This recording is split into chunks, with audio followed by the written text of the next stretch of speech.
Hello, everyone. Welcome to Lockbeard Phenomena, number 30, 1 million Sasquatch. It is February 5th, 2022. What's going on, everyone? See Mr. Lee, Patty Troy already here. Welcome. Uncle Bones, welcome. Mark Dobman, welcome. Brian and Chewy are here. I'm sure they're both glued to the screen. Well, I mean, maybe not Chewy, but at least Brian. Saw your interview the other night. Pretty cool, man. I think I already mentioned that. But welcome. Another day in the life. Welcome. Oh, see if anybody else is coming here. Yeah, I'm sure. There's a lot of people like, no, there is not. There is no way there's 1 million Sasquatch out there. But uh, I've said some stuff about that in the past, and it's such a big subject to cover. Like, I'm going to try and cover some of it tonight, but it's just that there's a lot to consider when trying to speculate on this, and it is ultimately just speculating. We're trying to make an educated guess. We don't have any freaking data on the Sasquatch specifically to make any kind of population estimate. So, but the potential is what I'm going to try and make a case for some tonight, and then a couple other things about it. I mean, this will be an ongoing thing. I think there's a couple things that I say that I think are true about Sasquatch. One, I think their numbers are way higher than what most people think, and two, I think they are almost certainly the same species as us, and and I don't think I've heard anyone say that. So hopefully this channel serves as record of this, and one day I get recognition for the seeing that, understanding that was not only just a possibility but almost a likelihood. Ernie's here. Welcome. Oh, you're welcome, Brian.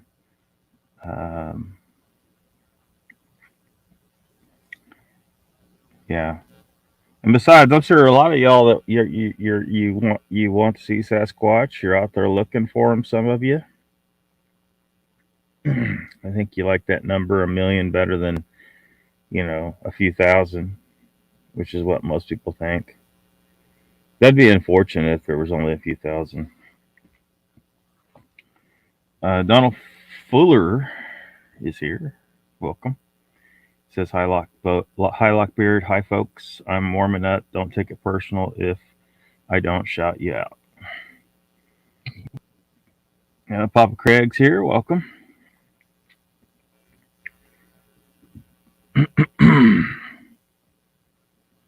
Brian says, me too, Lockbeard, especially in states that have huge area of forest lands and protected forests, even up here in the Northeast between Western Mass, New Hampshire, Vermont, Maine, as well as the Adirondacks. Yeah.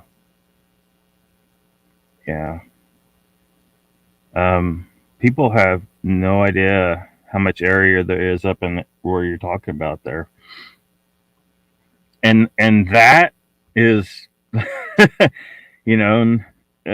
nothing against that area. That's nothing compared to you start looking over in the Rockies and looking at some of the Canadian areas. People, some of the things I hear people saying, I feel like, because here I am, I'm going to be the one saying, don't attribute human standard to something that I'm telling you I think is human. That's kind of funny, but um, but yeah, because like worried about Sasquatch getting cold. Some people seem, worried about, um, even up to discussion of them using fire a little bit, which they may. I don't know. I haven't seen any convincing evidence of that, but when I know from personal experience that humans can endure. Hell, the other night, because I had the van warmed up and the water was running off of it, and this wing window over here, uh, didn't like it's something. It's I need to do something to it because it's kind of screwed up. So it stayed cracked. I got it fixed where it isn't now, but it stayed cracked, and that water was coming in that wing window, and I didn't realize it. And I fall asleep right here in the pilot seat usually, and the water drained in and got on my blanket there. I had no idea. And I don't run the heat at night. Yeah, it's a little propane heater, camping heater I use, but I don't run it at night because I just think it's dangerous. So I go to sleep. I wake up in the morning. The blankets that I have on me are frozen to the freaking door. The window's frozen shut. It got down in low teens or something, but not an issue for me because I do this. I've been doing this shit for years. Um, Not that I can't get cold, but I'm just saying, I'm a believer that people should engage in at least some cold tolerance training, a la Wim Hof. And nobody ever knows how to spell that name. Well, some people who've heard of him know. This guy, he's got like 27 world records in cold tolerance, sitting in ice water and running in the Arctic barefoot and able to maintain his body temperature a lot better than most people because he's, kind of trained himself to. Well, ancient man would have been having to do that sometimes when they lived in those kinds of areas. So they had a lot more. You have a lot more ability to withstand cold than but right in our society though, everyone's in a house that's all warm and they're wearing warm clothing, and they're weak. They become weak in that regard. So there's something to consider. So look at Sasquatch, which is, it looks like to me, far more adapted to handle cold.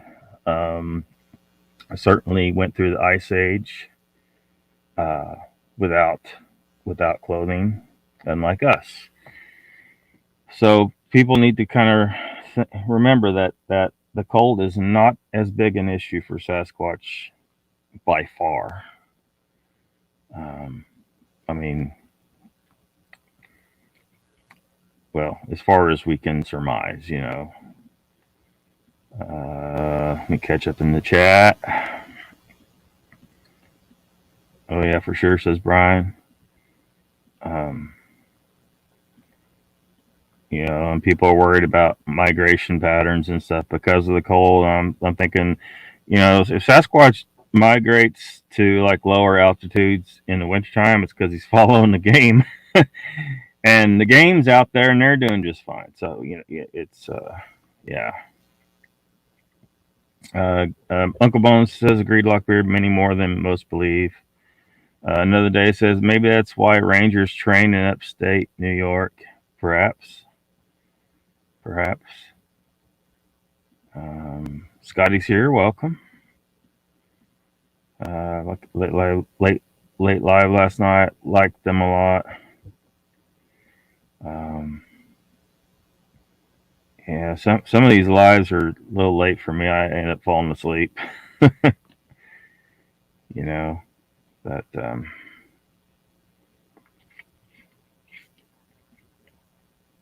we have Papa Craig says we have around 80,000 elk hidden in eastern Oregon. Try to find them.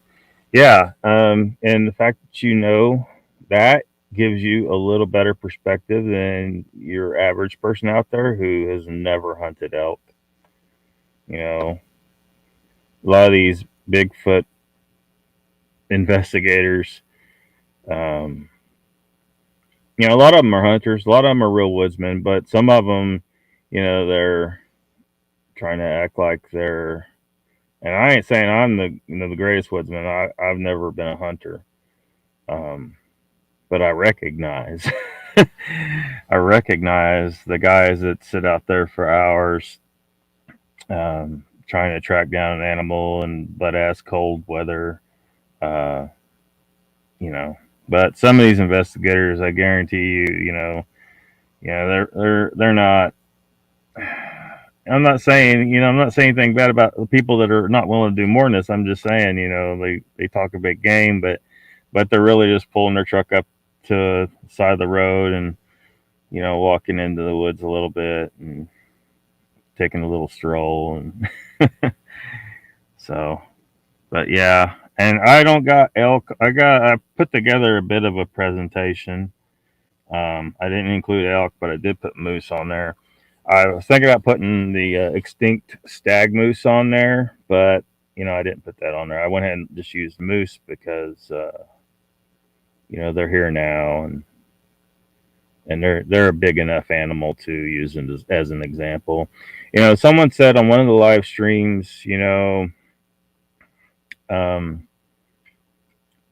the moose they're eating grass, or plant matter, as as if it was a proper retort to well, Bigfoot's not doing that. Of course not. Bigfoot's eating damn moose. That's how an ecosystem works, and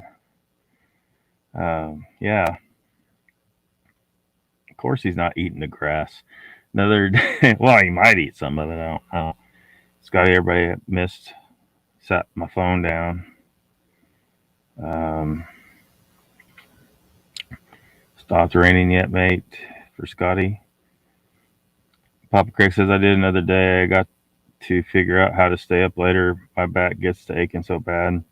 Scotty says, Mark, sunny mate for change. Hard to believe it's summer. Wim Hof is cool, says Mr. Lee. Yeah.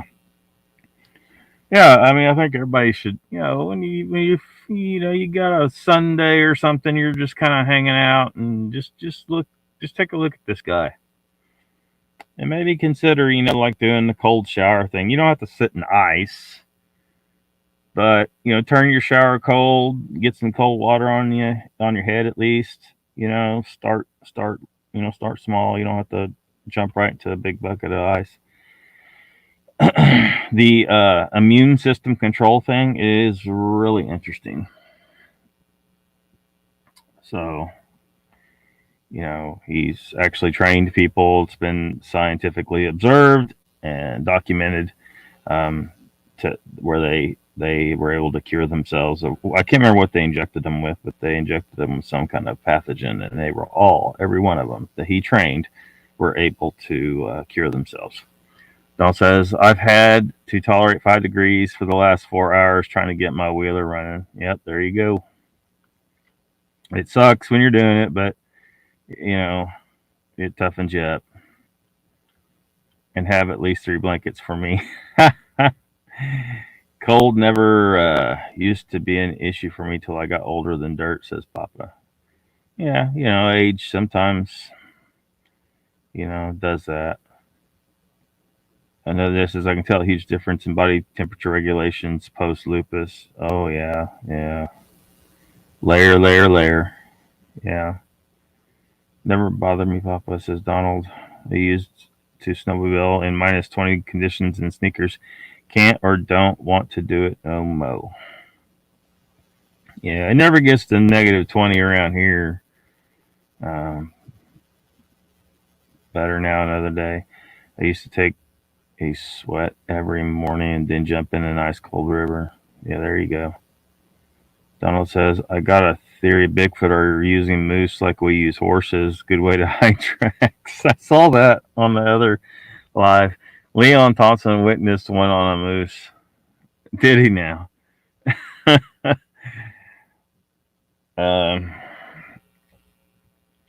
Mr. Lee says the health benefits of cold showers or baths over time are amazing. hot and cold. Once I get cold, it takes a while to warm back up. Vice versa with heat.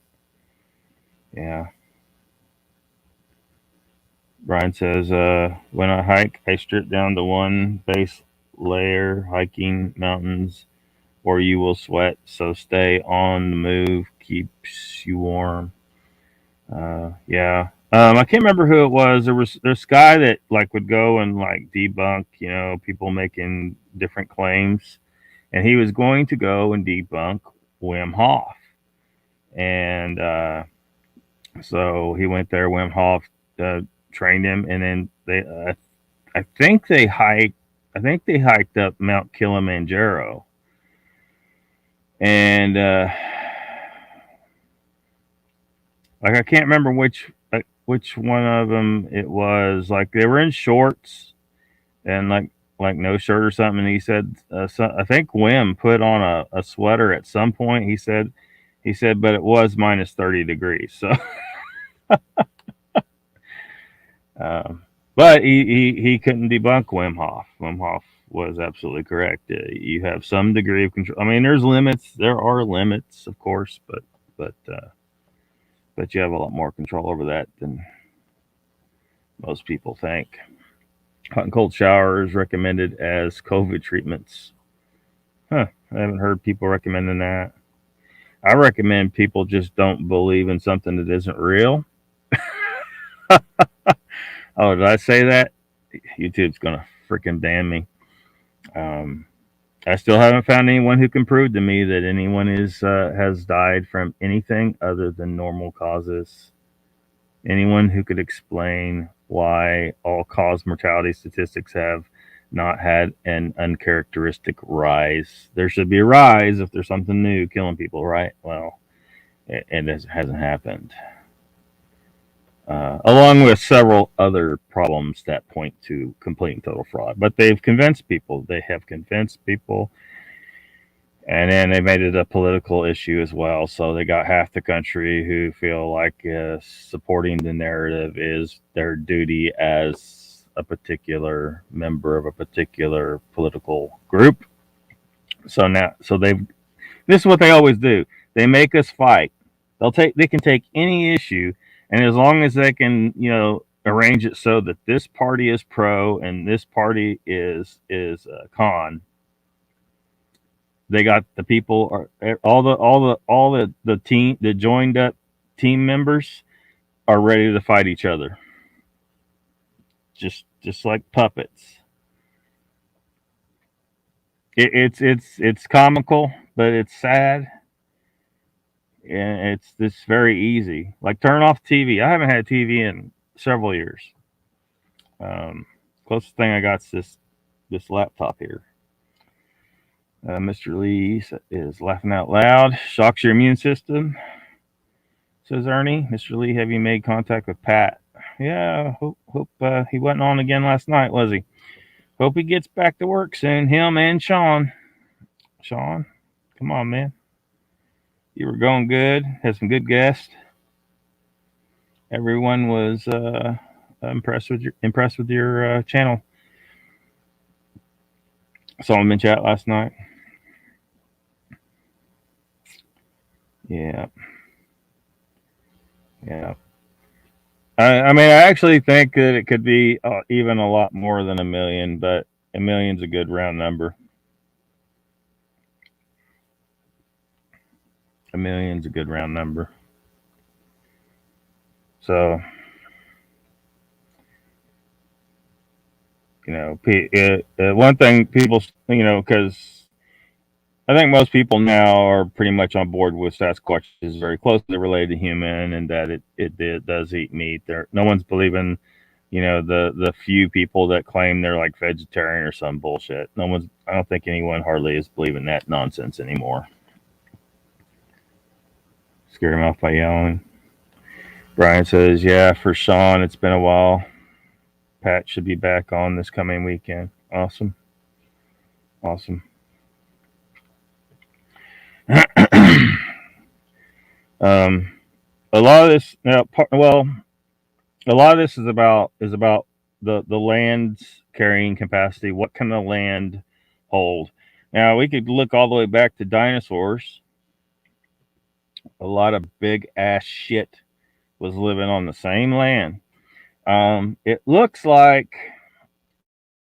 as time goes on, I think, the predators get a little bigger, and then the prey get a little bigger to be able to withstand the predators, and the predators get a little bigger, then the prey get a little bit. I mean, it's a gradual process, and over time, things just get bigger and bigger. Now, there's still smaller animals filling the niches that smaller animals do, but some species get to be very, very big given enough time. Um, the problem we're in a certain situation. I think a lot of people just aren't fully realizing what the situation is right now. Right now, um, we are this ecosystem that we live in North America, well, and all around the world, really, because the megafauna extinctions um, at the end of the Pleistocene uh, happened all over the place. Um, but North America is what I'm kind of focusing on. Um, and these animals, probably, if these animals did not get wiped out, then they would be continuing, I think, to evolve a little bigger over time. Of course, none of us is going to see this in our lifetime. We're talking about extremely long periods of time that it takes to happen. But the point is, though, is that these animals are supposed to be in this ecosystem now. It isn't like they gradually disappeared and evolved into other stuff. There was a couple of astronomical impacts, the Younger Dryas uh, impact, and so on, and then the human factor. There, because some people say, well, an astronomical impact, it's a natural thing. It is a natural thing, but it's an outside force acting on the planet. So I don't see a problem with with them resurrecting the woolly mammoth and any of the megafauna that died out 11 to 13,000 years ago. They belong here, and we can find a way to coexist with them and restore this ecosystem to what it should be. But that aside, what I'm saying is the land right now can sustain vast herds of mastodons and woolly mammoths and the giant camels and the giant bison, the giant the horses were they were maybe some of them were a little bit bigger than draft horses are today, but America had horses and then they died out and then humans brought them back and from another continent, a little bit different variety, but they brought them back. The giant camels, big ass camels, and all kinds of shit. All this big shit, it's supposed to be here. We've had several things that caused them major extinctions on this continent. So this continent's supposed to be loaded with these massive, gigantic animals. So I got some pictures of some of these and some of the sizes, so people can think about. And then the Sasquatch size, we're really guessing. So y'all might laugh at how I kind of came up with a little bit of a guess, which I don't think is going to be accurate. I think it's going to be more, but anyway, you'll see. Chessboard's here. Welcome. Harry Man, Hoaxes and Hoodwinks. Nikki's here. Welcome.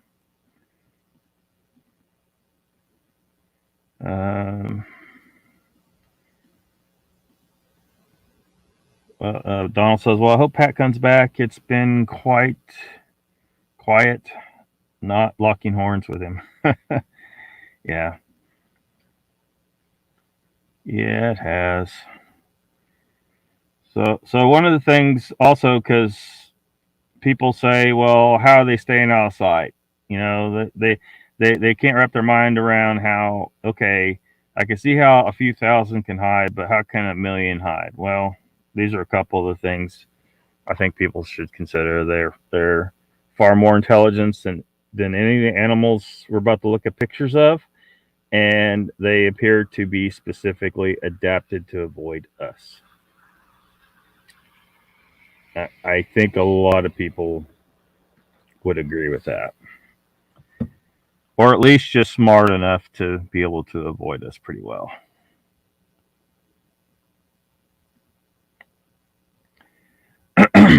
So brown bears, this is a big animal.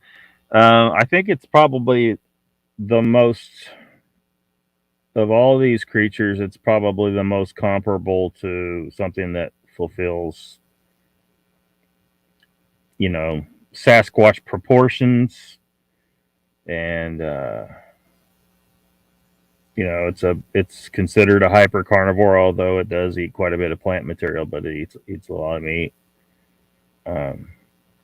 So I think it's probably one of the most comparable of these animals to what Sasquatch is. Population right now is estimated around 58,000. There's supposed to be a lot more. That map there shows in orange where they're at now, and the green is where they used to be before, shit happened.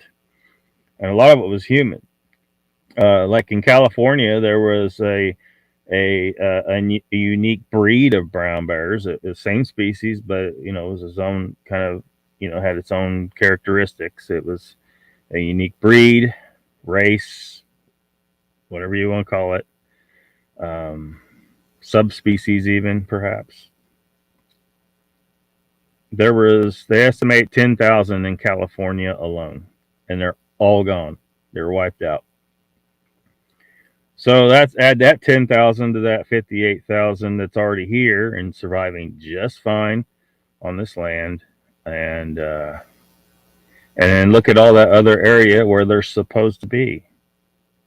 So how many is that going to add up to? I'm not sure exactly, but probably should be 150,000, 200,000, maybe more of these animals. But they've been knocked back. Humans just knocked their dick in the dirt.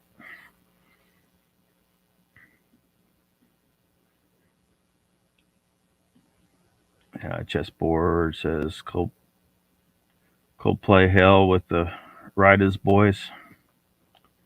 What kept them from coming east, Lockbeard Grizzlies? I'm asking. Well, I'm not sure exactly. Humans may have been impacting them for much longer than we know. Grizzlies they weren't originally in this area anyway. They migrated in because there were other bear species. I'm going to show you those too, that were here. Bigger freaking bears. And but when the Pleistocene extinction happened, it left it open for these bears to move in, and these bears just happen to be a little smaller. But there were multiple larger bear species that were in those areas there, so they wouldn't have let brown bear come in. The niche was already occupied. So it could be that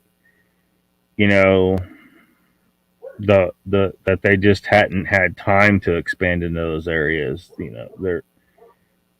I don't know. And in humans already being here, like humans were already here, and so they may have been competing with them for food. They may have been killing them for food. There's just a lot of unknowns, but it isn't like it ain't like they evolved in this territory. Other bears were here before them, and they pushed in after those other ones went extinct. Mr. Lee says the Russians know a lot about Sasquatch. They are not telling us though. Yeah.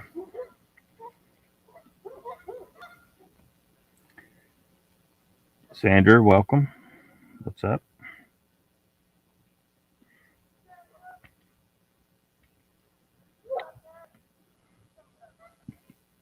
So I don't know.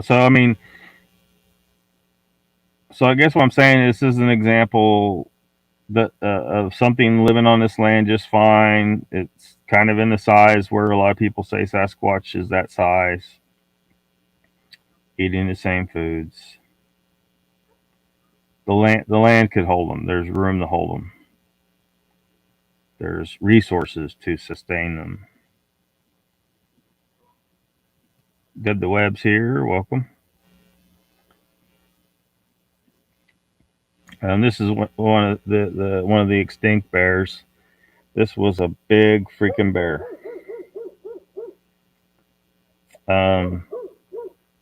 This map, I think, is showing the little dots is showing the sites where they have found the remains, the bones of this species of bear. 2,000 to 2,100 pound bear, up to 12 feet tall. It's been extinct for 11,000 years. So it was wiped out by a couple of disasters, and then humans contributed, and it's supposed to be here. It's a scary thing. People are like, well, we don't want to hear. Well, that's not the point. The point is the land sustained this big bitch right here. So if you're trying to say that the land can't sustain Sasquatch, you're wrong. You're just wrong. We replace the guts up to a toilet. I'll be back. That's a threat. Awesome. Thanks for asking.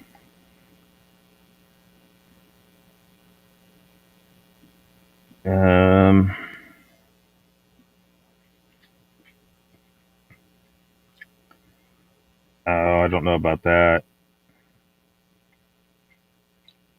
I think there's a combination of factors. I think it's the human factor. I think it's that they really hadn't had time to expand all the way since the extinction of the giant short-faced bear and the other bear species, and multiple other predators. There were a bunch of I'm going to show pictures of some of them. There was a bunch of other predators in this land that were bigger than anything we have left now, that the brown bears would have had to compete with. So before 11 to 13,000 years ago, there were brown bears were not here. They weren't coming down into this. They weren't coming down into the United States at all. I think they pushed over from Asia. I can't remember for sure, but I think they were coming in from Asia. But yeah. So I think there's a number of different things. I don't think it'd be the salmon runs though, because a brown bear goes wherever the hell it wants unless there's a bigger bear or some humans standing in its way. And then just time. It'd take time for them to spread out across the entire continent after the major extinction event. Not to mention that all of the prey, the major prey, was gone. Some things were still around, a white-tailed deer, but their numbers would have been knocked really low. So it would have been really hard to find food back at that time. But everything's rebounded now, as far that was still alive. The land could sustain them now.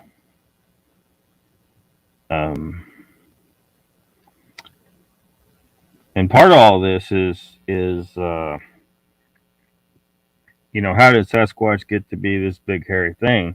Well, the same evolutionary forces that made all these animals big would have made some early humans who came over here and were in this environment having to deal with all these big ass animals. It would have made the humans have to get a little bigger too. I don't think evolution might be a strong word for what was going on. It was some selective breeding, because I think they're still the same species as us. They've just been bred to be a little bit bigger. They're the Saint Bernard to our Chihuahua, and our size difference between Sasquatch and us is not as great as the difference between a Chihuahua and a Saint Bernard. So, and they're the same species. They're both dogs. So, for people who can't wrap their mind around how can that thing be the same species, look how different it is. Look at a Chihuahua standing next to a Saint Bernard. You tell me. I should find a picture of that and then put a picture of a 9-foot Sasquatch next to a standard human and show the comparison. The size difference between us and Sasquatch is nowhere near the size difference between a Chihuahua and a Saint Bernard.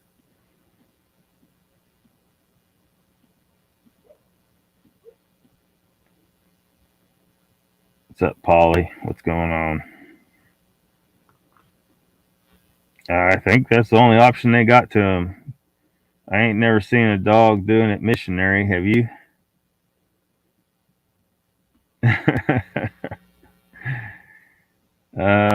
What's next here? The lesser short-faced bear, a little smaller, but it was here too. Went extinct about 11,000 years ago too. But 10-foot tall bear, a little bigger than what most people say Sasquatch is. And then that map shows some of the sites they found them. So they lived on this land too. And they're gone. They're all gone.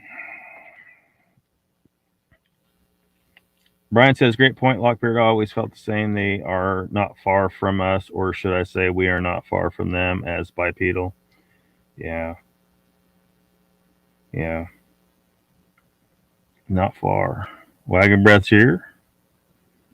And creatures. Hey, Lock Humor.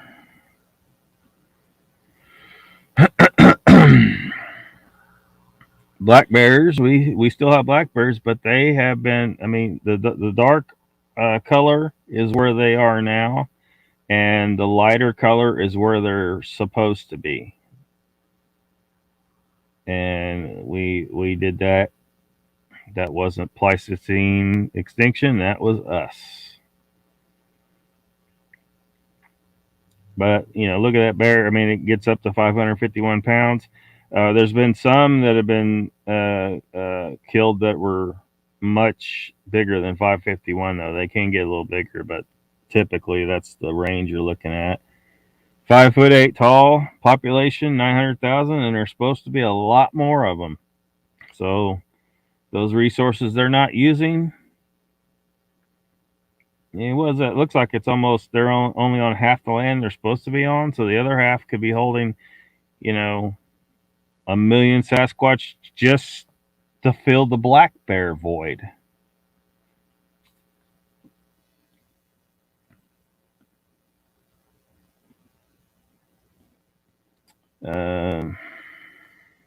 People saying hi. I mean, there's tons of resources there. Now we're using a lot of them, and that's another thing. There's 300 and something million humans here. If every human, if three humans equal a Sasquatch in resource usage, well, hell, then that means, if we would just get the hell out of here, there would be room for 100 million Sasquatch, wouldn't there? To eat on. But that don't really translate, because the reality is we're using resources that were being used by a whole assload of other animals too, so those have to be considered. But even so, the land can sustain a lot more than what people think.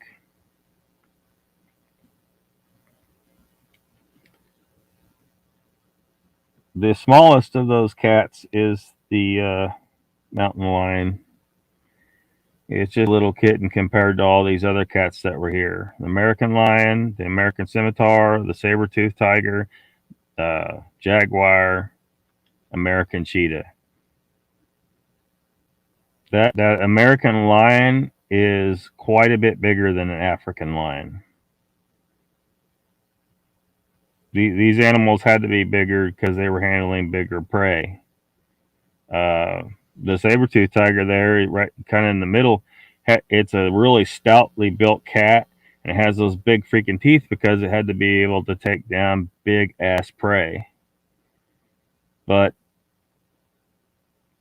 these are pretty much almost, all, well, the American lion, American scimitar, the saber-tooth tiger, they're completely extinct. American cheetah, gone. Again, the land supported these major carnivores. There's the American lion, 660-pound cat, over 8 foot long, went extinct 11,000 years ago. And that's the range that they know they were in, but how much you want to bet those ranges connected, and they were in Canada too, I'm sure. It's just a fossil record isn't always complete because, sometimes the conditions aren't conducive to the formation of fossils. And, they just haven't been able to find them in that area. So, but I'm sure they did. I'm sure they were there. I'm sure they were in Canada just fine.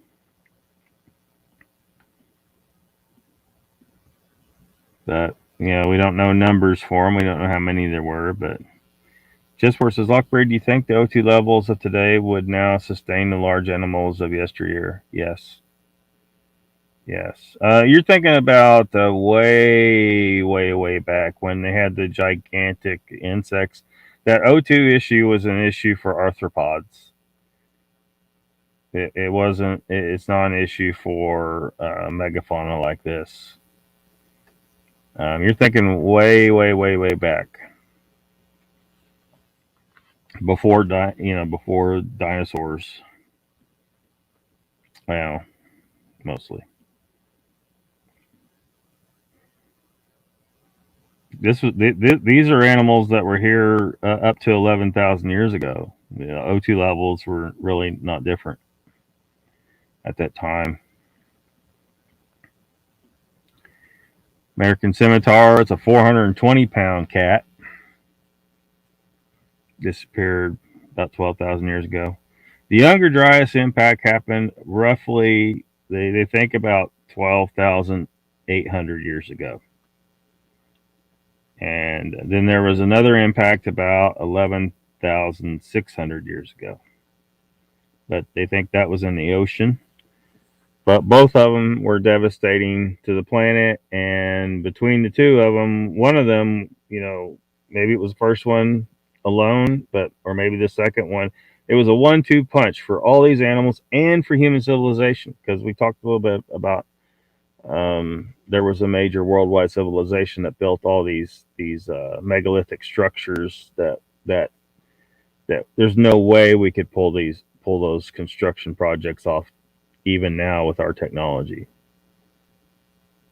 Even if we could do it technically, the cost, the manpower, it's just unbelievable. Those people had technology that made that possible that we don't have. That's the only explanation. No one can remotely claim that they just, well, you got enough slaves and they're real careful with a copper chisel, no, or a bronze chisel. No, that did not happen. That's the mainstream science failing on us there. But yeah, here's another big ass predator that's supposed to be here. There's a saber-tooth tiger, up to 620 pounds. He was a stout little cat. He had to be tough because, he was jumping on big ass shit. Extinct 10,000 years ago.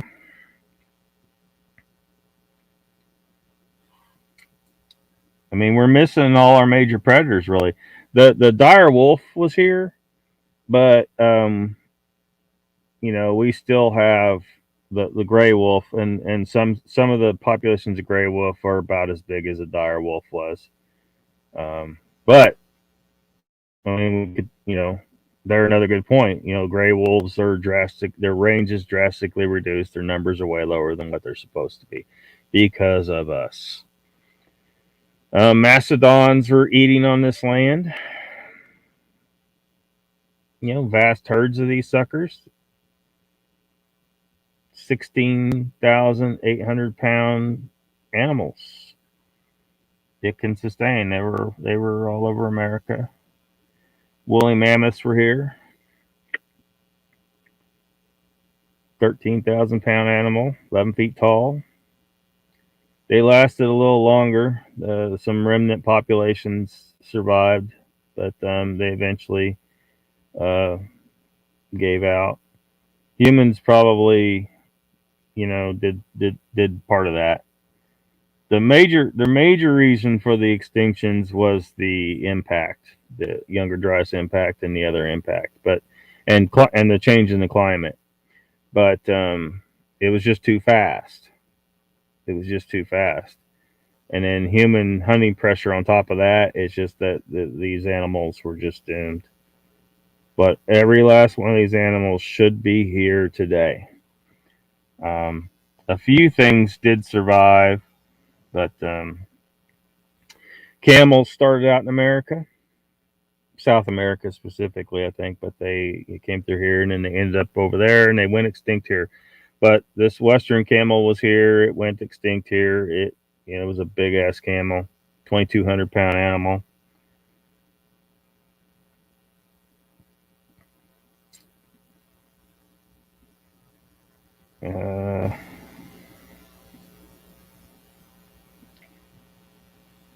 Yeah, they were worth a fortune. There were thousands and thousands and thousands of these animals. Um, the land can sustain them. It just amazes me that there's people out there claiming that the land could not sustain a big primate. I'm like, you're out of your goddamn mind. Of course it can. It sustained all this shit. It sustains 300 and something million of us, and we're not a real big primate, but 300 million of us. That it's sustaining us. Come on. Now, yeah, we got some imports, but for our food, but um, don't tell me this land can't support Sasquatch, or even if I say there's could be 5 million. Of course, there could be 5 million Sasquatch if people wasn't jacking with them. But I'm just going to go with the million. Uncle Bone says, "Don't pay to taste good, Lockbeard." Yeah, yeah. I hope to see a future. Like I hope they do, or they are able to resurrect all our prey species that we are designed to eat, and restore great big herds of them, so that every young man gets a chance to hunt his one megafauna, one woolly mammoth or something, bull, you know, just make it a rite of passage or whatever. I mean, and do it with a damn spear. Do it with a damn spear, you know. Tip it with some poison, some sedative, make it quick, make it humane. There's no reason, it ain't the Stone Age anymore, but you can make it less traumatic for the animal, make its death quick. We can be better, is what I'm saying. We can be better.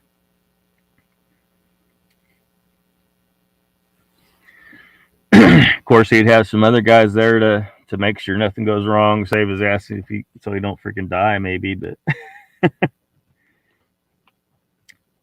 tastes like chicken. Just ate some fried chicken. Chickens are such a pathetic little animal. If you think about what we used to eat, these gigantic beasts that we used to take down and eat, chicken's kind of pathetic.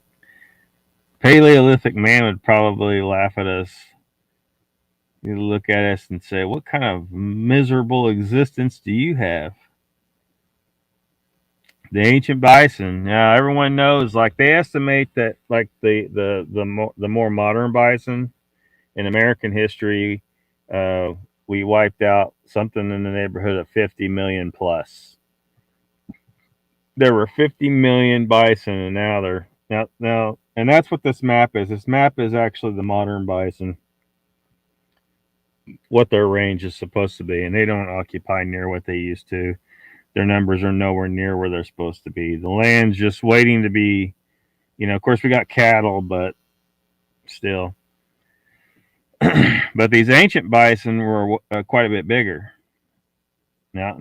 They're the direct ancestors. Like there were multiple different types of bison.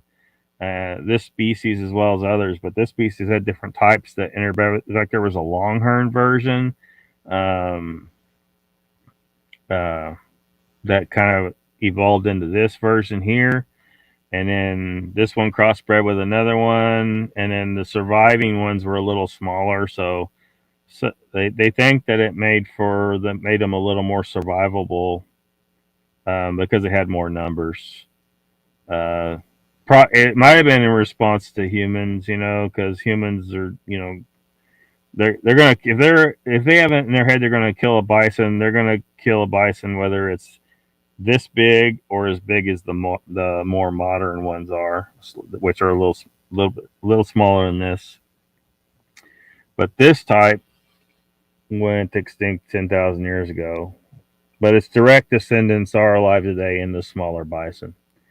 3,500 pound animal. Telling me Sasquatch can't survive on this land.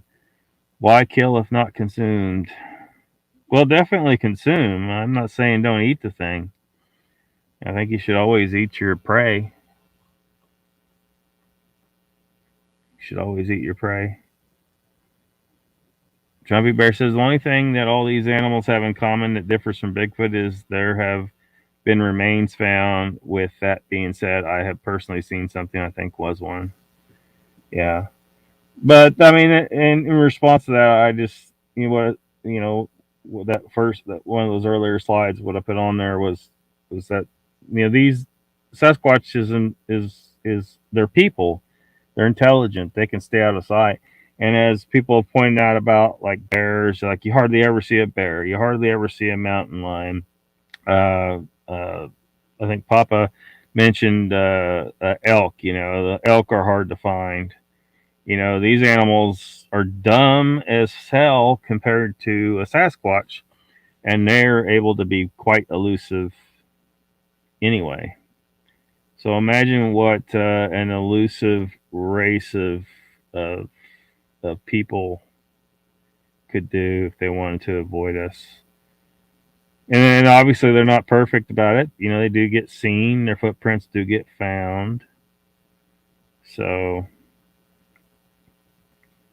as for bones, they're who knows what they do to that they're clearly smart enough to know that they need to steer clear of us. Like I said in the somebody else's chat last night, because you know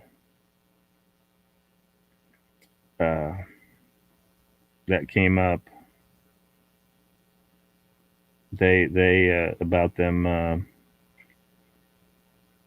How they hide and why don't they just come out and talk to us and stuff like this. But anyway, they know it's stupid. They know it's stupid to make contact with us. We kill everything. We wipe out species. We're a people who were able to jump in a freaking canoe with a stone tip spear and go kill freaking whales and shit back in the day. We took down mastodons. We're absolutely we're capable of killing shit way bigger than Bigfoot, and so they probably know that it's best just to try not to be detected. There's no reason to think they're too stupid to realize that it's best to just be undetected. Ernie says people nowadays freak out over a mouse in a house. Yeah. Yeah. Tim Boy, welcome to the chat. He says, Piper, how is my favorite chat buddy today? Mr. Lee says, Ernie, I live in London. There are mice and rats everywhere. Order some bison products today. They say it's bison anyway, says Donald. Another day says, Trumpy Bear, where you been lurking? I thought about you for my next live. Didn't get pretty good tonight. Deb says, but if you poison it, can it be consumed?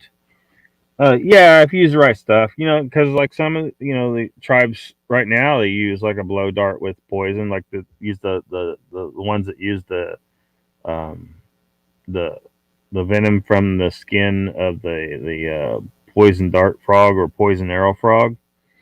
There are some scientists who think ancient humans have always done that to some extent, and um, maybe you just don't eat the part right where it hit or whatever. I mean, the poison gets spent too by the metabolism of the creature, so I imagine it's broken down. It's not and in some things yeah, it might poison something if it's in the blood, but not consumed necessarily.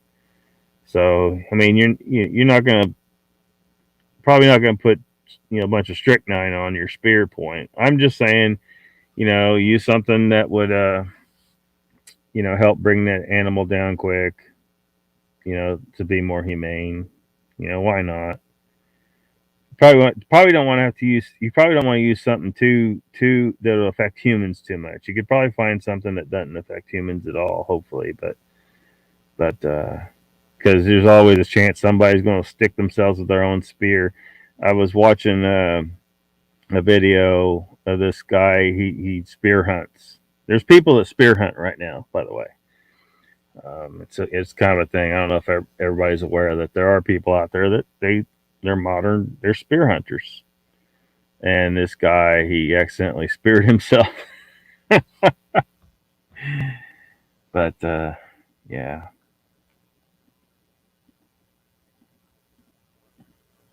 Chessboard says Lockbeard and the government did a job on modern day bison to starve the natives into submission. Yeah, that's what I was talking about earlier about the 50 million plus that we just killed. It was ridiculous. And this land sustained all of them.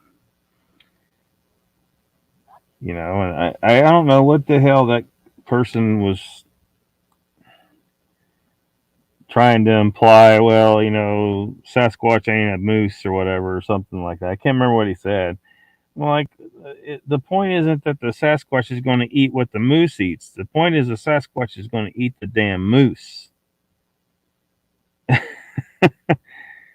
you know, um, the land will support the moose, and apparently at least 50 million of these damn bison. That's a lot of meat. What's up, Michael? Welcome to the chat. According to what it was about.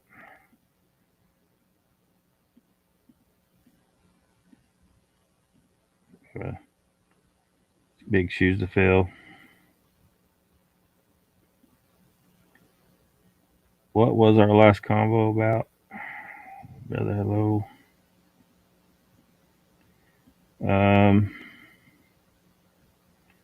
What else we got on here? Oh, this is another cow-like creature that was here. Extinct as well. These are some of the ground sloths. There were a bunch of species of ground sloths, but I mean, the Paramylodon, 2,400 pounds, 9 feet tall. I mean, that's big enough. It's bigger than any Sasquatch is supposed to be, right? At least in weight. The Aramotherium, 6,600 pound creature, 20 feet. This land right now, it should be able to sustain populations of both these creatures and all their relatives. There were other species of ground sloths that were here, but they were all wiped out.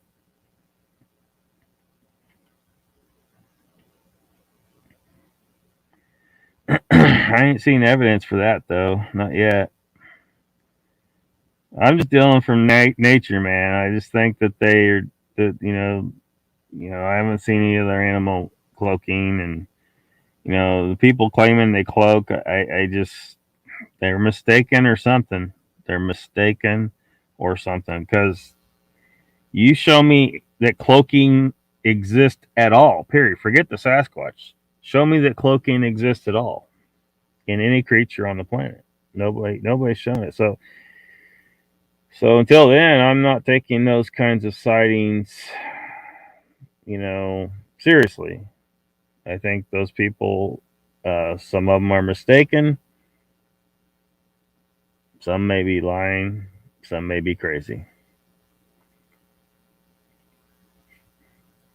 Just dealing with it from the natural, observations of the natural world, science.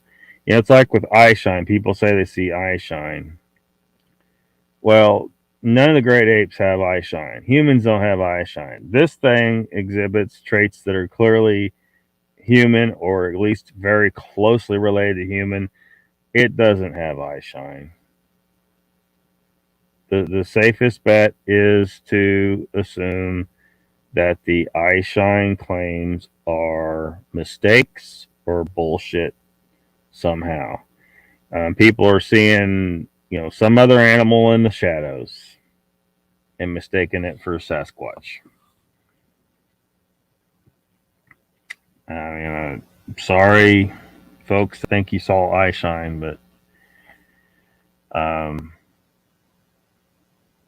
eye shine on a primate, especially one related this closely to us, would be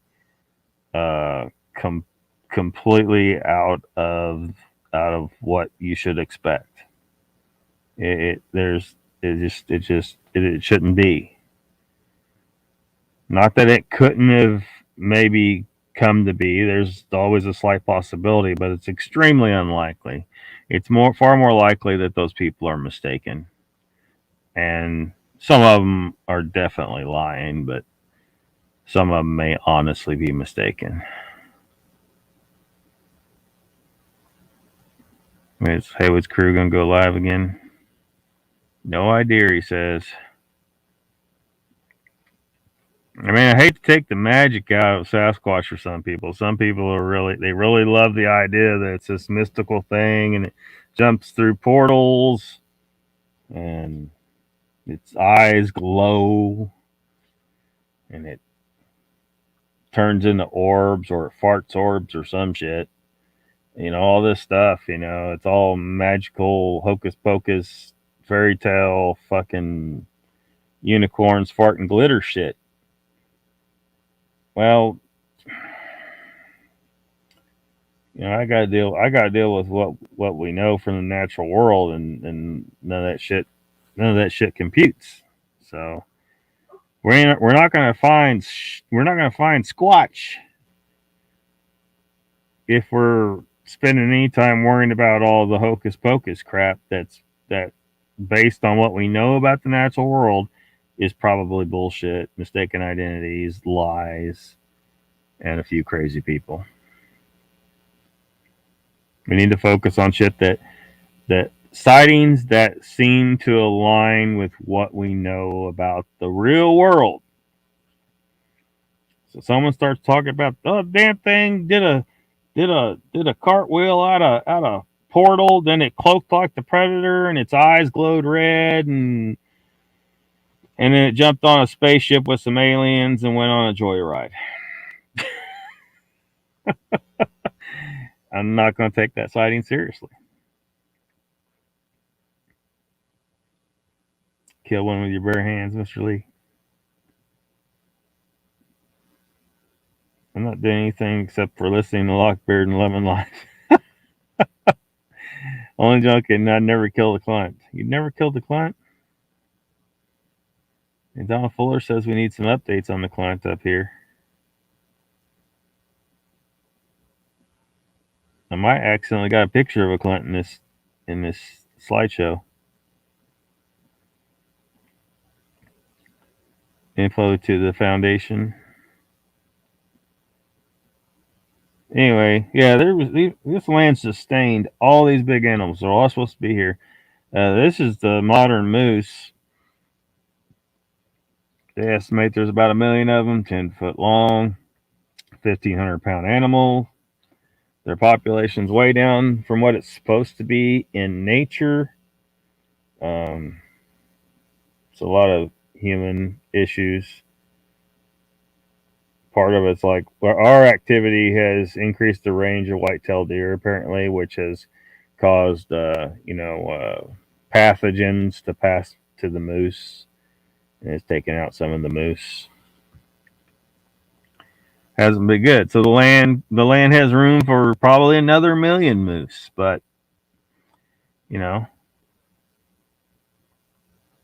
with all these vacancies, Sasquatch has got plenty of resources out there. Plenty of resources. All it's got to worry about is staying out of sight. Mr. Hugh, Hiveless B, welcome. Squatching Cowboy.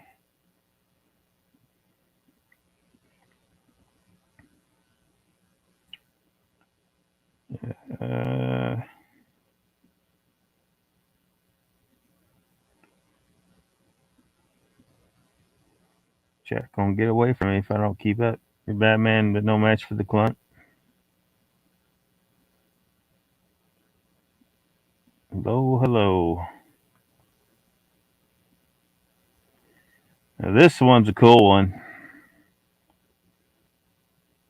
It's a relative of the armadillo. A lot of people they described a lot of them were the size of a Volkswagen Bug. Glyptotherium, 2,000-pound armored beast.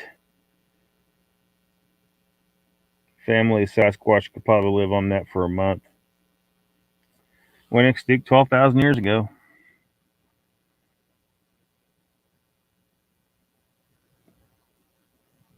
More resources unspoken for. The extra white-tailed deer. Some areas are overpopulated with white-tailed deer. There's just a lot of them. And there's a few introduced species of game as well running around here and there. And then there's the damn hogs. There is so much hog meat running around out there. And they breed so fast.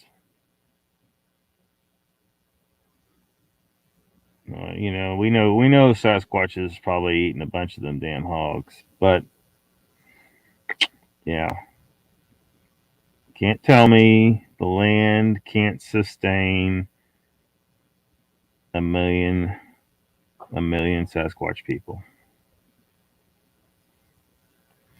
Tanny Boy says I kind of have a problem with us not having the fossil record. However, I believe that sightings alone outweighs it if they are as intelligent as their behavior suggests. Yeah, well, I mean, think about like what would you do? Let's say say a group of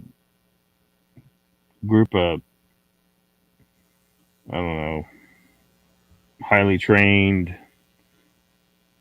soldiers, expert at staying out of sight in the wilderness and wilderness survival, and they take their wives and they go out there and they decide, look, society's going to hell in a handbasket. We need to go out into the wilderness and remain undetected and live out there. They could do it.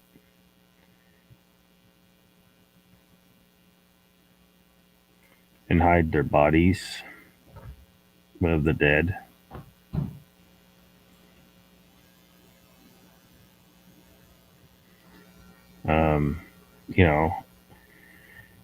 Now, people would argue how intelligent is Sasquatch. I think it's possible they may be more intelligent to us, but they don't even need to be as intelligent as us to realize they need to hide their bodies well. So a lot of people said, well, they bury them. Well, maybe they're not burying them. What if this was a race of people who started out, although they split off from us, right? So they did start out with us. So what if there was something along those lines in their head? Like, our strategy for survival is to stay out of sight. And they just headed out into the wilderness. We need to get away from these other humans. all these guys are assholes. And every step of the way, they got humans on their other humans on their tails. Because again, this is just a tribe of people. Maybe they're largely Neanderthal blood, which is a race of Homo sapiens. We are starting to see reference to them as Homo sapiens subspecies Neanderthalensis instead of Homo neanderthalensis as if they are a separate species. They are not a separate species. Everyone needs to get that out of their head. I have some of their DNA. Most of you do. They're one of our ancestors. Some Neanderthals were, and they continue to live today in us, and maybe in the Sasquatch. But anyway, let's say this population of people that they decided, they just maybe developed over generations in Europe when the proto-Caucasian type people started coming in. They had to become the Neanderthals had to become more and more reclusive, and they learned how to hide from us more and more with every generation. This shit probably took place over thousands of years. And then, so by the time they were able to cross over into the Americas, maybe as much as 100,000 years ago, they had already developed quite a bit of ability to hide from us. Maybe they had already developed a culture of we consume the meat of our dead, and then we grind the bones into dust and put the dust in a river, and so there's no trace of the body, something like that. Or maybe they learned how to make some kind of acid that can dissolve the body.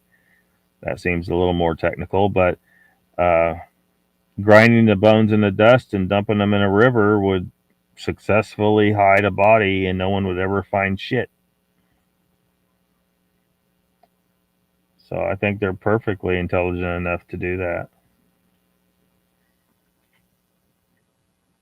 I mean, so if they had developed that in Europe, that kind of culture, and they maintained it when they came to the Americas, there may not be a single body in this entire continent of a Sasquatch, because if it was a strong enough cultural imperative and they maintained that culture, and then when other humans showed up,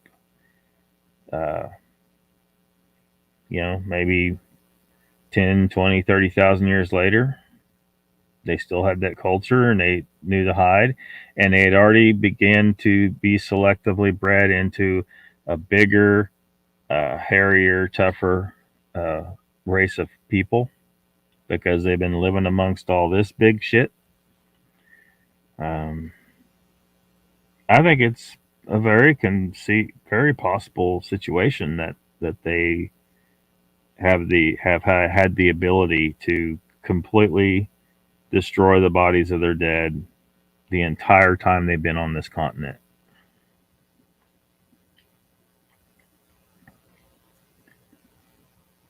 That's a big frog. That's not a frog.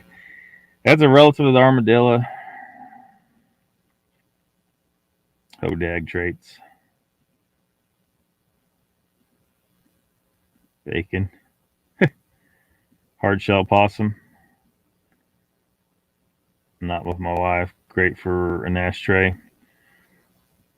Yeah, these are really big animals. And they were part of the great, what they call it, the Great Migration or whatever. When North South America got rejoined and species interchanged, the Great Interchange, I think they called it. Anyway, they originally came from, their ancestors came from South America, but they were here. Big old animals. Trained attack possum. Imagine what you could do with an attack possum the size of a Volkswagen Bug.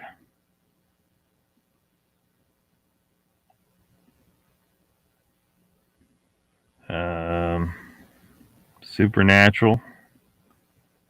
I don't know nothing. I don't know that there's any. Well, I'm not sure what you're saying or what you're asking. Once trained in attack slug. Oh, that reminds me of something. Save it for another live stream, though. To attack what, Mr. Lee? Mr. Hughes says, and I turned out well. Pyromedics here. What's up? He says, I just checked in to see what condition my condition was in. Donald says, we have Neanderthal DNA along with half a dozen other mysterious sources. I'm sure one is what we call Sasquatch. Yeah. Sasquatch could be derived pretty directly from us. If you believe Melba Ketchum's study is legit, and the haplogroup H mitochondrial DNA, if that was real Sasquatch DNA, that's a smoking gun that they only split off from Europeans no earlier than maybe 25,000 years ago, I think. That means that Sasquatch are European people, just straight up Caucasians. But I don't know. I'm not ready to be on board with Ketchum's DNA study. But and the mystery sources, like yeah, look, these anthropologists, they sensationalize stuff. They all want to be known for discovering something, or they want to author an article or a paper or a study. The reality is all those different species they claim they discovered, most of them were straight up the same species as us. It's just they were different breeds, and they were all breeding with each other, and that's your evidence right there. If you know they interbred, then you know that they were the same species. So why do you got different species names on them? So that's why, and it hasn't been that much time really. We diverged from the chimp line 7 million years ago, and then trying to remember. I don't remember the exact numbers of how far back, but I am pretty certain that if we were able to obtain complete DNA from Homo erectus and like grow some, clone them or something, breed them somehow, we would find that they can interbreed with us just fine. They would be kind of stupid compared to us, but maybe not more. Not maybe they might not. They might even be smarter than a few people we got today, actually. But they did have smaller brains, and they looked a little different, and stuff like that. But again, it's just that the different time, and we've been our species has changed over time. But so now you may want to try and differentiate them by just saying they're calling them a subspecies because they have a difference from us, and of course they're not here today. But if they were here today, I'm pretty sure they could interbreed with us just fine. And that the most important speciation event was the point at which we diverged from chimps. I'm not sure I would go so far as to say all the way back to the Australopithecines that we could interbreed with them necessarily. The DNA may be off too much. But Homo erectus, definitely. And I think we actually did interbreed with Homo floresiensis. Island of Flores, the ones they called the hobbits. I think we actually did interbreed with them to create the Asian race. Which that's probably going to not PC somehow and piss everyone off. I'm like, why? I'm not disparaging anybody. I'm just saying this is what the fuck I think happened. It's not my fault humans go around fucking anything they can. Europeans run around raping and pillaging, and nobody has a problem with us talking about that. Every group of people did that shit. So, whatever. you know?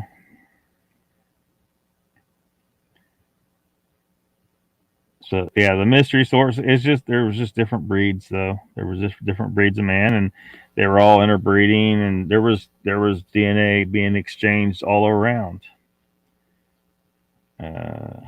Chumpy Bear says, I'm still envisioning a unicorn farting glitter. That would be something to see. Yeah. 8 miles out of Memphis, got no spare. 8 miles straight up downtown somewhere.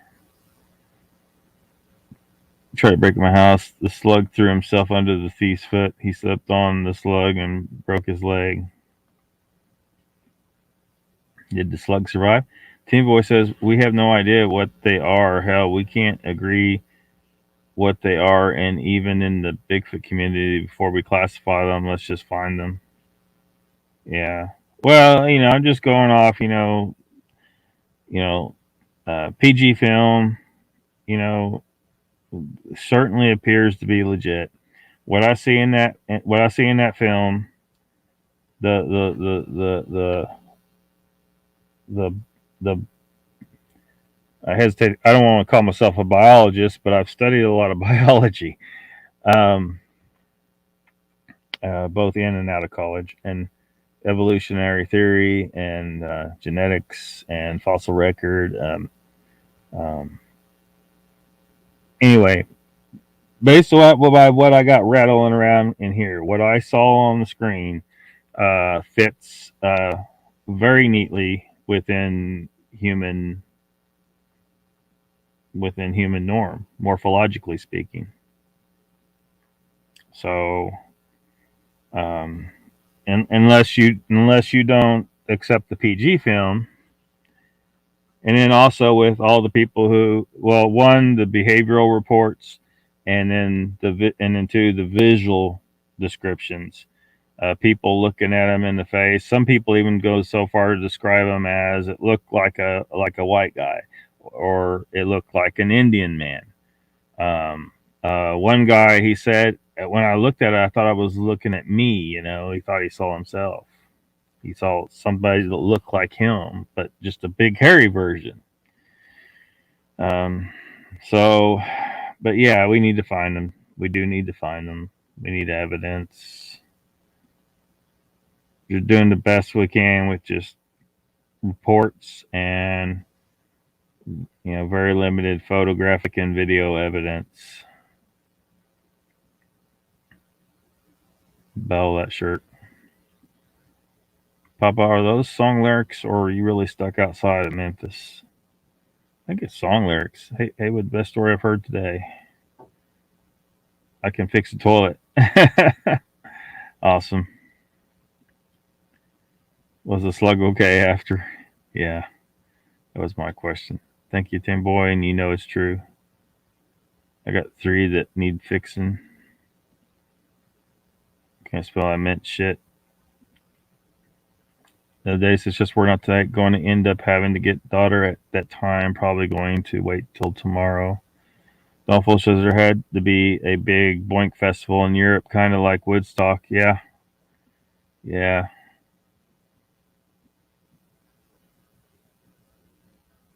Mr. Hughes says one of them was in a film. Another world, the film is called John Carter. Be proud you can be a toilet mechanic. I don't know why you mentioned John Carter, the film. For some reason, that made me think about, because there was mention of a movie last night. No, on Sasquatch Speaks. The movie is called Alpha. It's not a bad movie. It's about some Stone Age people, and they go on a hunt. And this young man, he he gets injured and stranded off on this cliff, and they can't get to him. They think he's dead, but they can't get to him, so they leave what they think is his body. Anyway, he ends up, through circumstances. You just have to watch the movie to see. He ends up hanging out with this wolf. He develops a friendship with this wolf. Anyway, I'm glad someone made a movie, kind of a story, kind of showing a possible scenario about how humans befriended the first wolves, and the wolves, of course, are dogs. Dogs are wolves. This is another one of my pet peeves. They give a different species names to dogs and wolves. They're the same species. They can interbreed. A lot of you probably heard of wolf dogs, half breed wolf dogs. They're the same species. They can't breed if they're not the same species.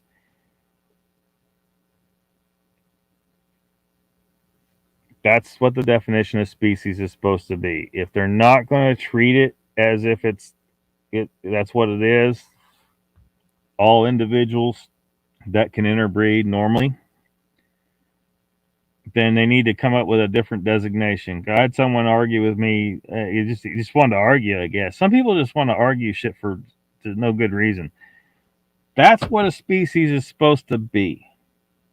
All the individuals that can interbreed with each other normally.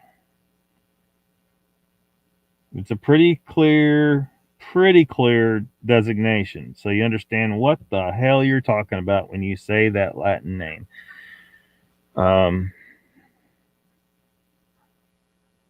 Speciation isn't always, a clear-cut line. No, like with lions and tigers, they're divided enough where they cannot breed normally, but they can still produce offspring that are, they're not normal. They grow bigger than either parent, and they, sterility. I think they can breed. There's limited breeding possible, but they can't breed normally. So that still makes lions and tigers separate species. But yeah, Alpha's a pretty good movie. Toilet Mechanic. What's up, Mid South? Welcome. My head's so fat right now. Forgot the punchline. Toilet technician, thank you, he says. Great distances. Bet you flushed with your success. Bet you're flush with your success.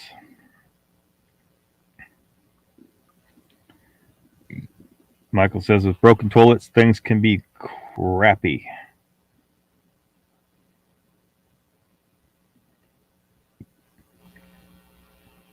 Need Timmy Boy in the White House, Trumpy Bear says. There's some turds that need flushing.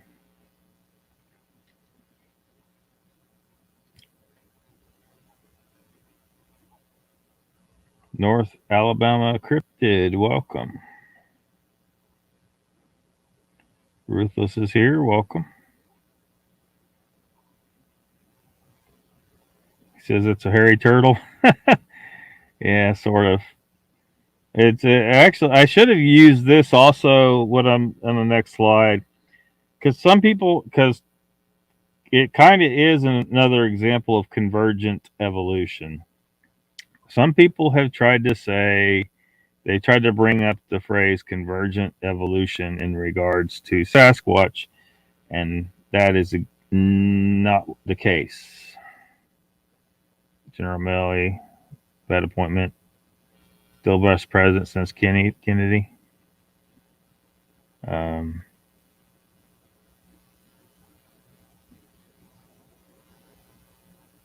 But I thought I had a better example of convergent evolution. So, of course, we could look sometime in the future. Hell, we could look at all kinds of examples. There's so many. It's actually a cool subject. It's just a few people out there have brought up convergent evolution in relationship to Sasquatch, and it absolutely has. It's not the case with Sasquatch.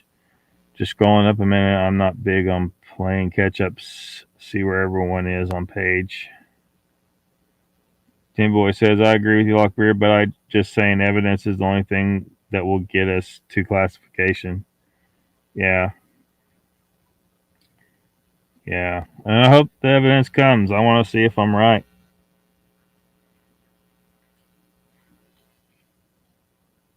Somebody better give me credit.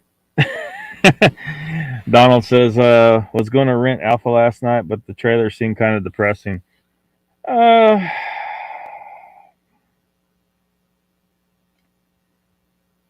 you know, it might be, it might have, it might be some emotional parts. I don't want to spoil it for you. I mean, you'll be happy at the end. Yeah, you'll be happy at the end. Well, I mean, assuming you didn't find the movie just crappy.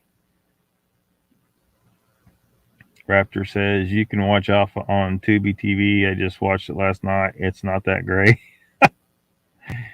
Well, yeah, I'm not saying it's a superb movie or anything, but it's I think it's a good movie. You know, it's also a Sasquatch interbreed, from what I hear. With humans, you mean? Bertha says, "Oh poop, I missed most of this stream." Yeah, you missed quite a bit. There's always a replay, I guess. Welcome to the chat, Raptor. Mogollon Monsters here. What's up, and welcome. Miss Al says, that's why you need a glass toilet, so you can see shit more clearly. Less carotinated in here, I suspect. To Wendy, Ruth's gonna go any minute. Damn, how far behind the chat am I? Been looking down all day.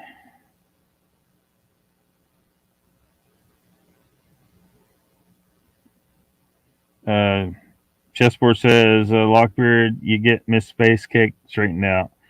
I don't know. I can't figure out, like I can't figure out where I would fix it. So I don't know if it isn't like it. Maybe she'll be able to come in normally when she comes, but I did get response back from StreamYard, and they said that I would need to fix it on YouTube. That's all I know so far. He came in as Hiveless B earlier. You just ignore him. Just ignore him. Papa Craig says, last time someone said that, Mr. Lee, I got a frisbee in between the eyes. Said what? What did Mr. Lee say? Look up Papa Craig.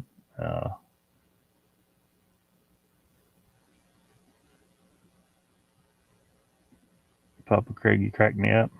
Did I finally get to the bottom of this chat? Finally. Rutha says, I saw a massive snappy turtle in a vid from Asia somewhere. Raptor Crazy says, and yes, one part of the movie, it did sound like it was the whoops from the Bigfoot video. It was massive with horns on its back. Oh, the turtle was? North Alabama Crypt says, I just subbed last night. Looks like I've been missing some great stuff. Well, I'm glad you think so. Nikki says, help, how do you pronounce this? Paul, was it Poi Pyelup? What is that? What is that? Killed the clone creature with your bare hands, Mr. Lee? Was it the same one I showed a picture of the other night? Gotta try to find a clip. Hiva says, Lockbeard, go to settings and community, scroll down to hidden users, and hit the expire name. Cool. Thank you, Hivas.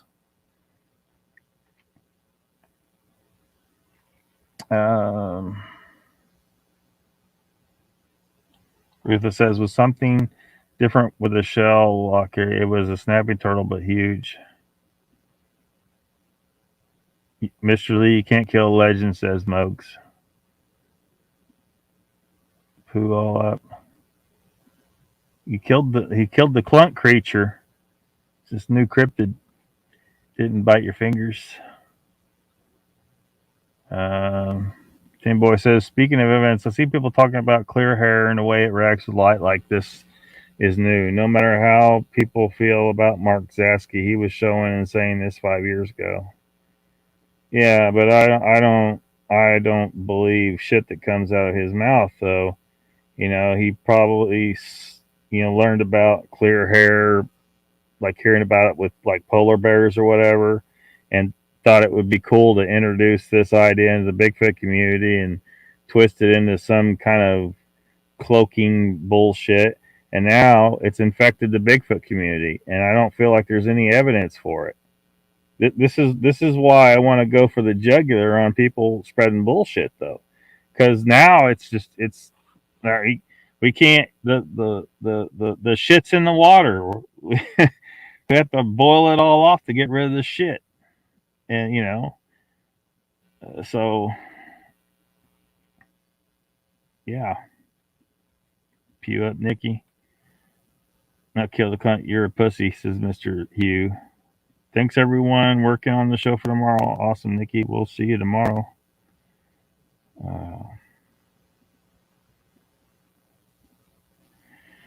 So yeah, I just thought I would mention because we were showing these guys, right? The Glyptotheriums. Well, the Doedicurus is out of South America, and it's an ancestor to them. And below there is a dinosaur from millions of years earlier, the Scolosaurus. And to the right of both of them is the predator that hunted them, or one of the predators that hunted them. This is convergent evolution. Two animals of different origins evolving similarities, similar functions, similar structures. Like so you got this bird and this lizard on the right there, as far as the predators go, that evolved like, see, the wings have become tiny and the front forelimbs have become tiny because the strategy, the evolutionary strategy going on here is focusing on the business end. The head is this big vicious thing. It does all the action. So the predators here have convergent evolution too. And I think you can see the similarities between this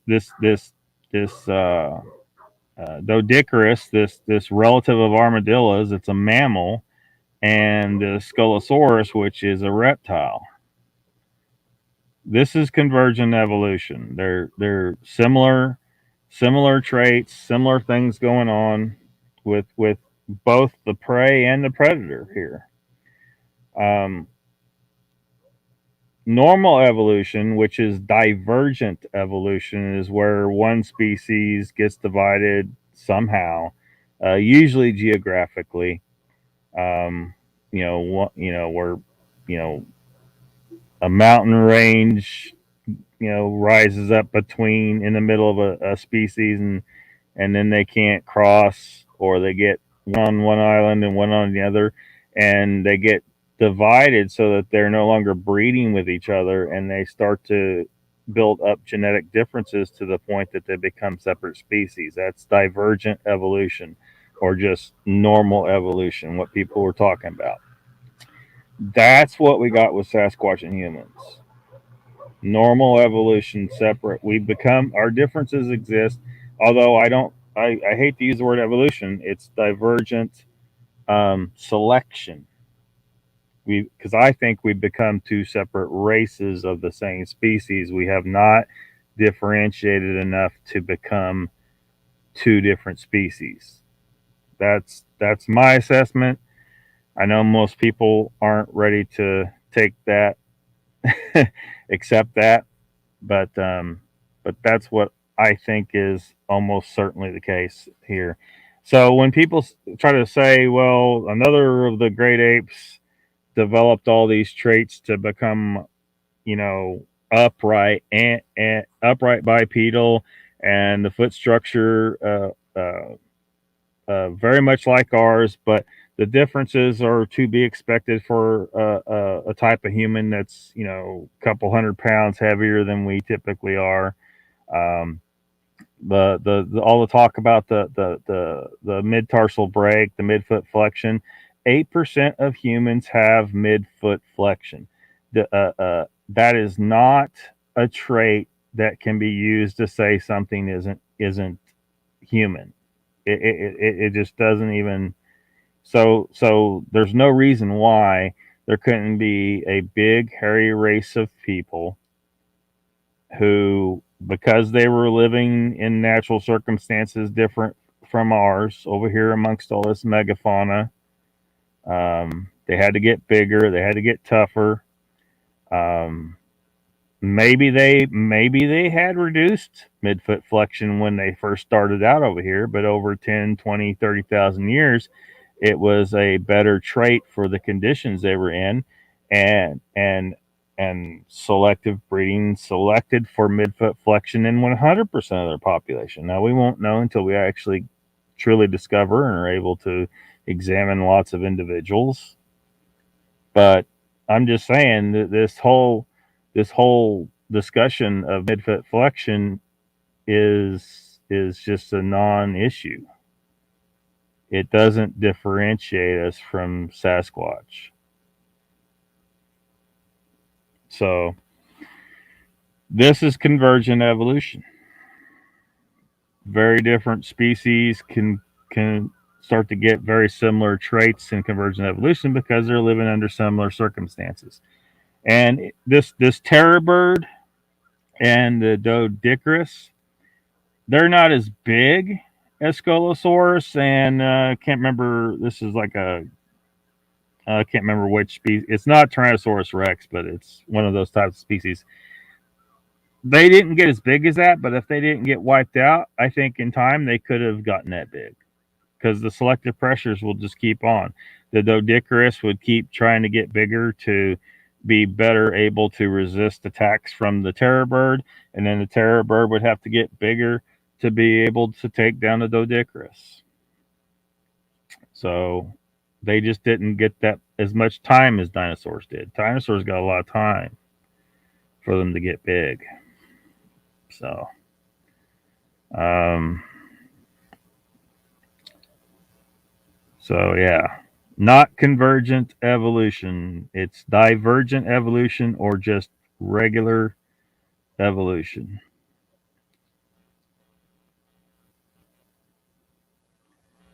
I don't know how far behind in chat I am. Um,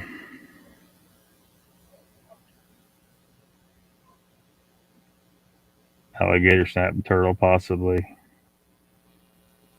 But yeah, a snapping turtle could definitely be compared to one of those things because it has some features that could almost correlate, but not as closely as those two there. Not as closely as those two. But sounds in their origin. Nikki says, I hate it when I leave shit last minute. Papa says, my little grandsons would be loving the slideshow, would they? Awesome. I need a good title, though, so I can make the promo, says Nikki. Show me a kid that isn't fascinated with them old lizards. Yeah. I think it would be cool to bring back dinosaurs. I don't give a shit how bad it went in Jurassic Park.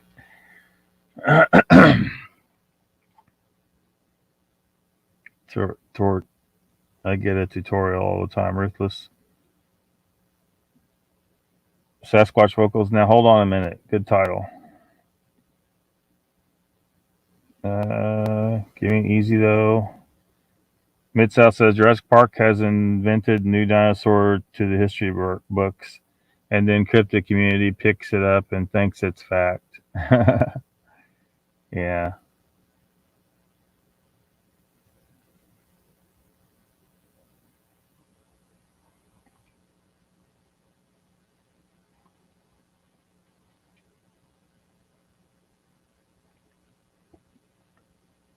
Tonight's show has been rescheduled. As anyone wonders, death in the family. Okay, what if? Okay, Jim. Sorry to hear that.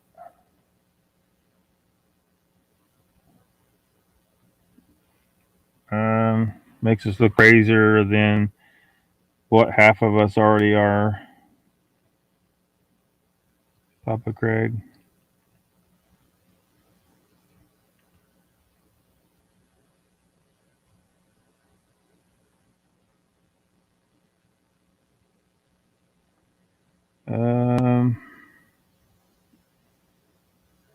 Bertha says Mother Nature is all about repetition. It's why we have so many species that are so similar. Yeah, you know, similar conditions exist in different places at different times, and the animals will have to evolve similar characteristics to deal with those similar conditions. Papa Craig says, I have enough trouble with that already. Yeah. Convergent evolution can also be manipulated in these days and age of tech. Yeah. Yeah. It's variable and it's problematic with new species. Life goes on. Miss G says, where did the dinosaur come from? Had to be aliens. Oh no. Oh no. When people say things would still be what? Third grade pronounced all the dino names, no problem. How do you come to that conclusion?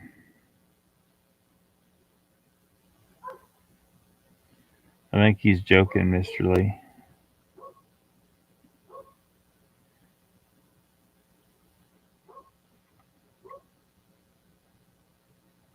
No, no, the Doedicurus overlapped with some of the. There's different species of them. Like you might be looking at the wrong species because there wasn't just one, but they overlapped.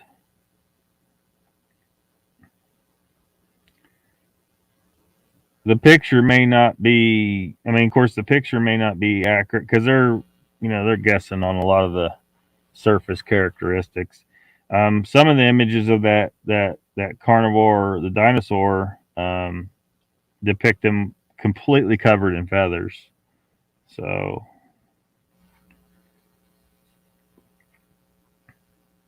Rufus says, sure looks like we are walking around with at least some of them dinosaurs according to sediment dating.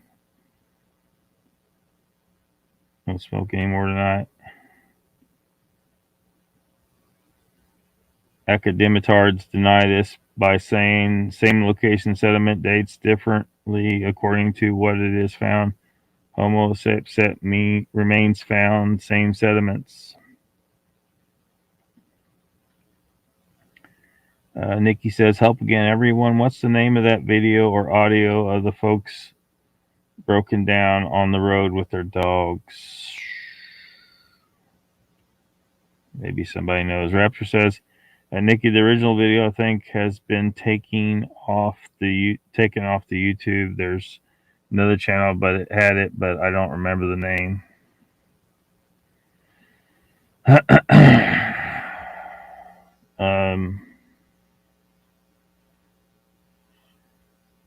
That girl, by the way, is from a tribe in Namibia that are still nomadic, called the Himba.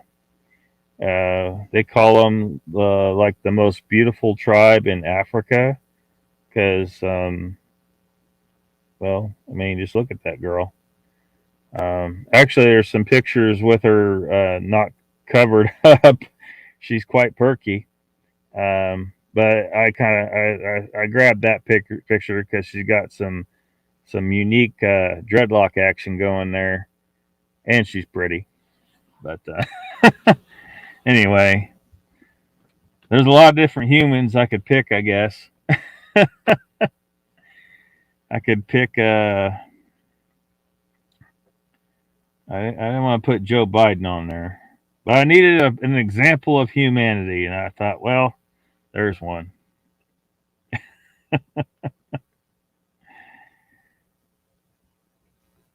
Oh, what time is it? 7:54. Oh man. So a lot of people say Sasquatch is real muscular.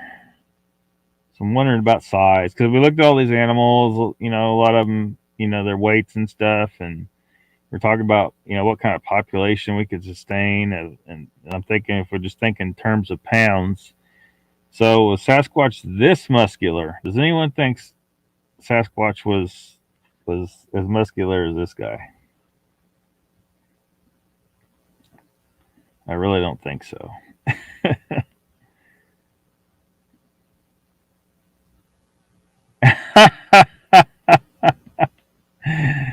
Why do you say that?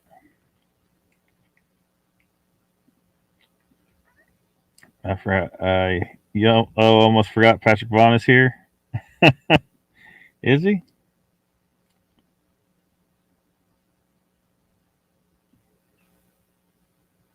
Oh, I forgot I didn't hit send on Wim Hof's name. There's Wim. Oh shit! It went in wrong anyway. What the hell?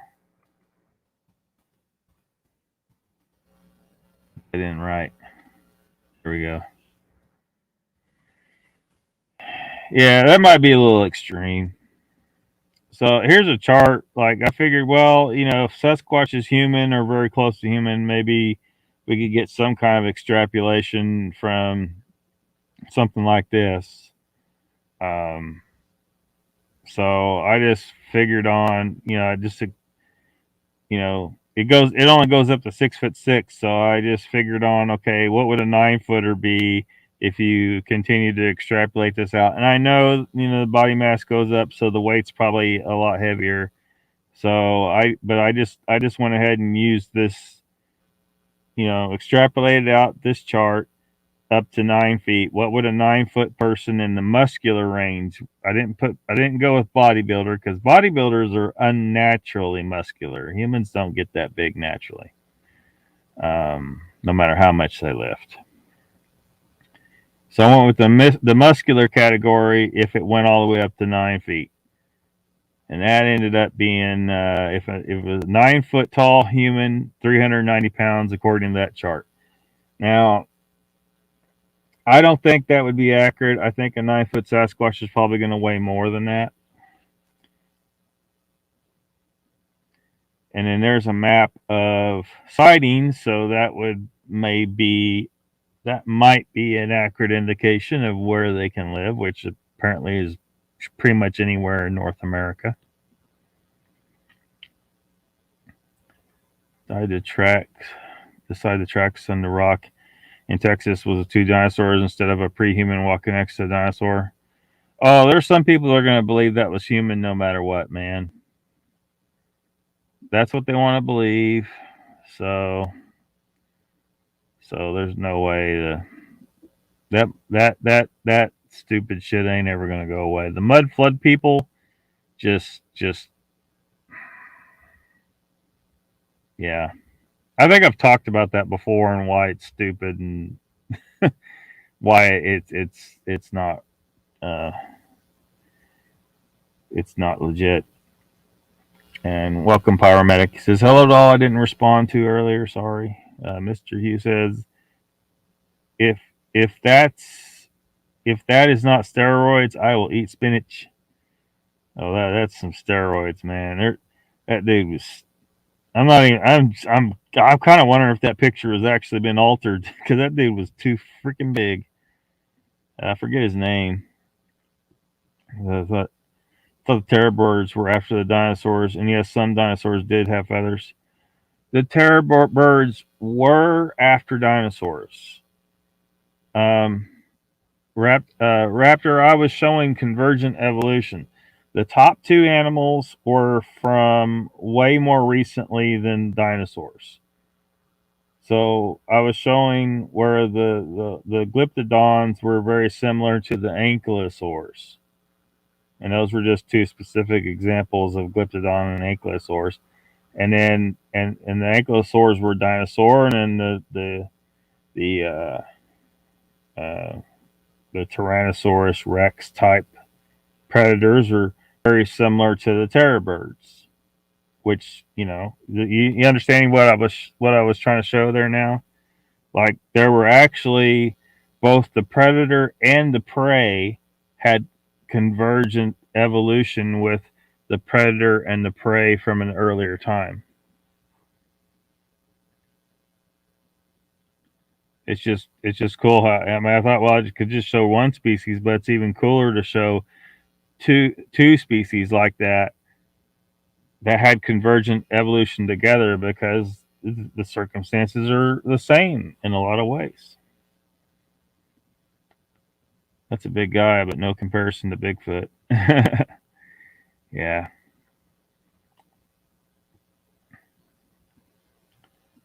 man, that's a lot of sightings. That's just the ones that are willing to talk, man. I can't remember where I got that map, but it's supposed to be sightings of Bigfoot. Well, I mean, you're probably going to get more sightings near a populated area just because there's people there to sight the Bigfoot.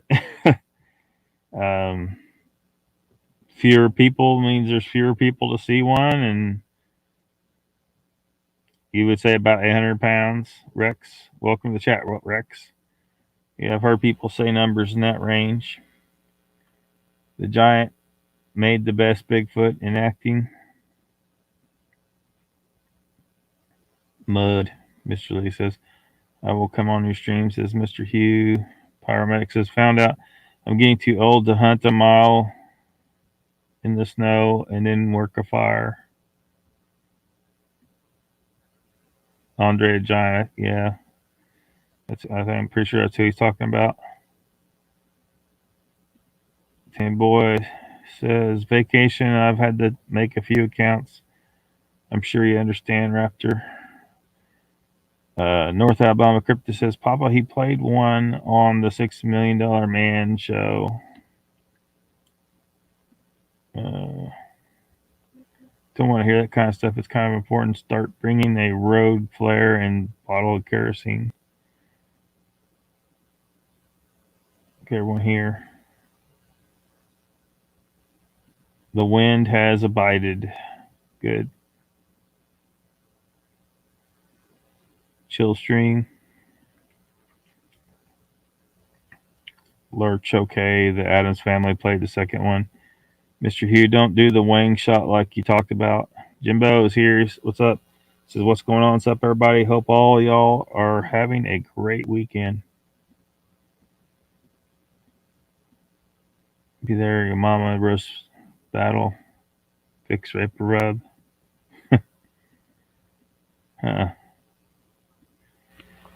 Papa says, Jimbo, we were talking crap, but you missed that. Hello. Mr. Lee says Andre Jack could drink 15 bottles of wine in one session.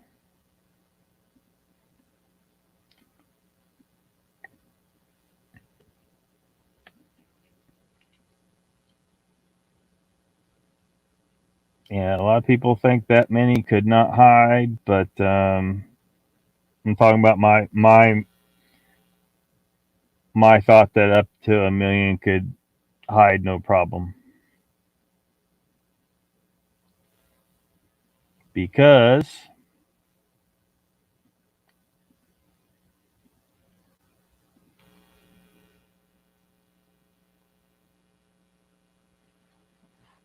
they're smart enough. They're smart enough to hide from us. They're very skilled to hide from us. And it doesn't require any kind of woo or anything like that. They just you know, I mean, a human that's serious about staying hidden can stay hidden. A sniper can go in the woods, and if he chose to live out his life in the woods and never be seen again, he could do it. No human would ever see him again.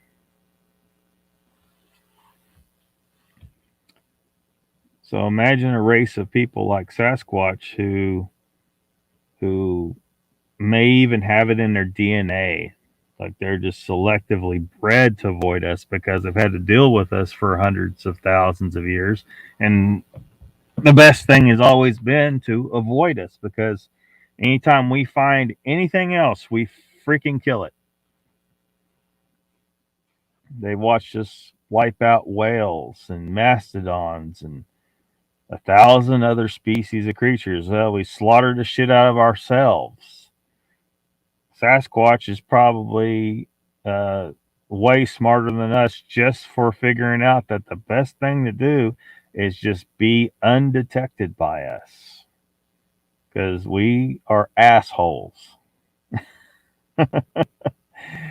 Timmy Boy says if you want to see the craziest bodybuilder, see Ronnie Coleman. Yeah, I've seen pictures of him. Jimbo says, "Well, Papa, see, I've nothing to hide. I'm here now, though." North Alabama Crypto said, "Mr. Lee, when I drank, I could put away 90 beers and a fifth of PGA per day. Glad I quit."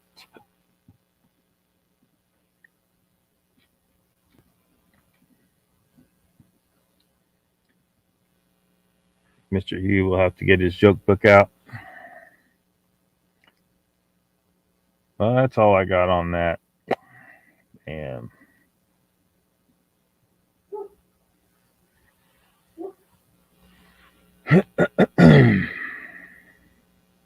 so, yeah, that's some of it. Some of the reasoning behind why I think that there could be as many as a million out there.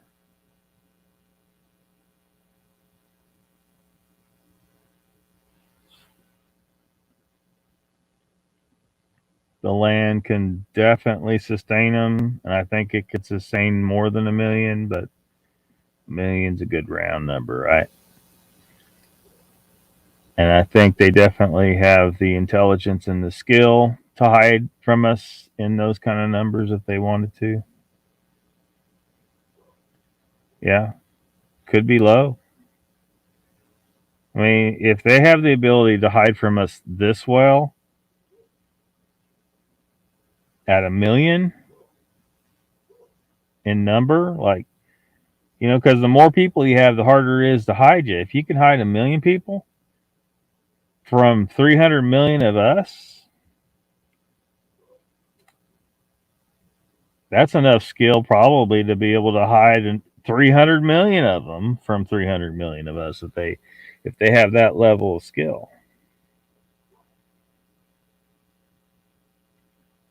But that's 299 million more individuals that could screw up and get on a security camera somewhere because they do screw up sometimes. It appears.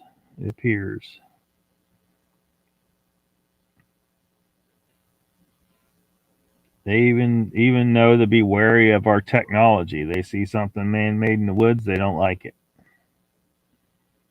Rex likes that number.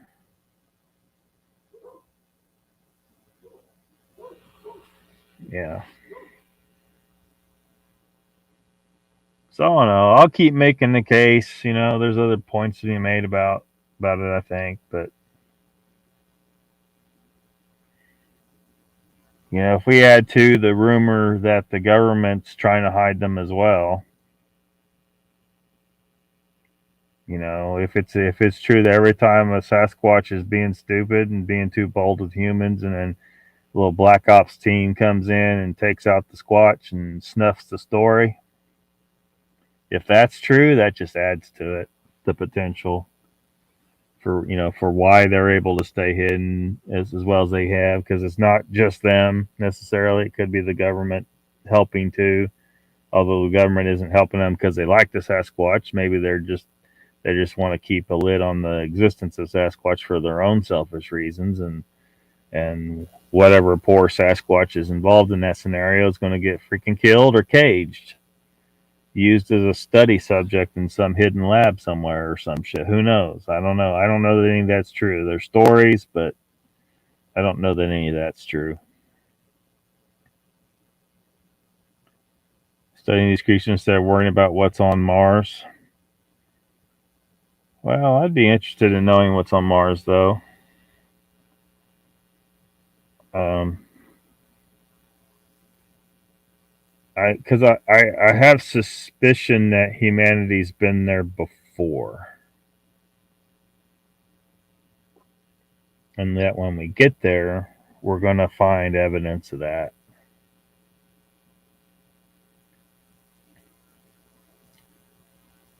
Just, all going back to the ancient civilization again.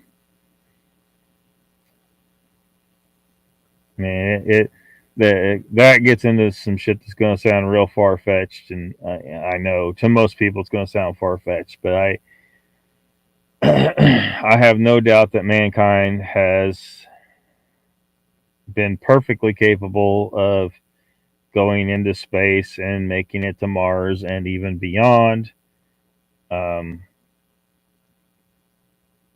for tens of thousands of years. We've had the ability, like the capacity to do it.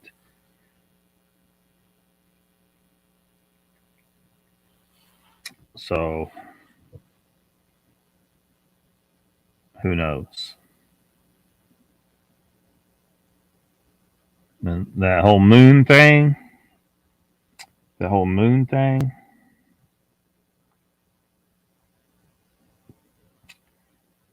if the moon really is an artificially constructed satellite that's just covered in dirt and rocks for thousands of years of impacts, you know, all the reasons that I mentioned in that live stream when we talked about the hollow moon. I don't believe for a second that aliens built a big space station and flew it here and parked it in Earth orbit and just left it for thousands of years. It's far more likely that if it is a constructed satellite or space station or whatever, that it was constructed by us, by an ancient civilization that has fallen, and it's an ancient relic now. Wagon Breath says, no, space exploration is BS right now when there are bigger fish to fry. I don't know. I don't know about that. I think we need to get our ass into space. Like every minute that we piddle fart around is a minute that an asteroid could like wipe us the fuck out, and then we're all dead because all our eggs are in one basket. We're all on Earth, and if Earth gets hit by a big enough asteroid, it don't matter how much technology we think we got right now. A big enough asteroid will wipe all our asses out. So getting off the planet, getting some of us off the planet, having the capacity and a place to evacuate people to, I think we should be striving for that, because if we don't, we're going to be sorry one of these days. There will come a day that something big will happen and we'll have no place to go. And we won't have a space program that could evacuate more than a couple dozen people if we're in a pinch. We can't see every rock coming our way, and sooner or later a rock's going to hit us. I mean, in this presentation here, I mentioned two impacts. One that happened 12,800 years ago, and another one that happened 11,600 years ago. Both of them fucked some shit up. One or both of them was responsible for knocking the possibly the most advanced civilization humanity has ever had, knocked it back into the Stone Age. So I think we should make a priority of it. I think we should be trying to get our asses off the planet, and ideally, in my ideal world, have a place that could take on every human being on the planet, evacuate everybody, and be able to do it fast enough to save everybody and to actually get everybody off the planet. Like if we see an asteroid coming, we've only got 10 days. Well, right now, all we can do is put our heads between our legs and kiss our ass goodbye.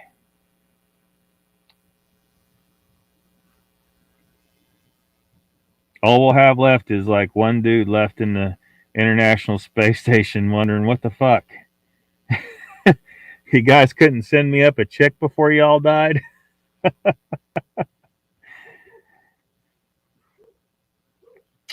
Well, he may not say that.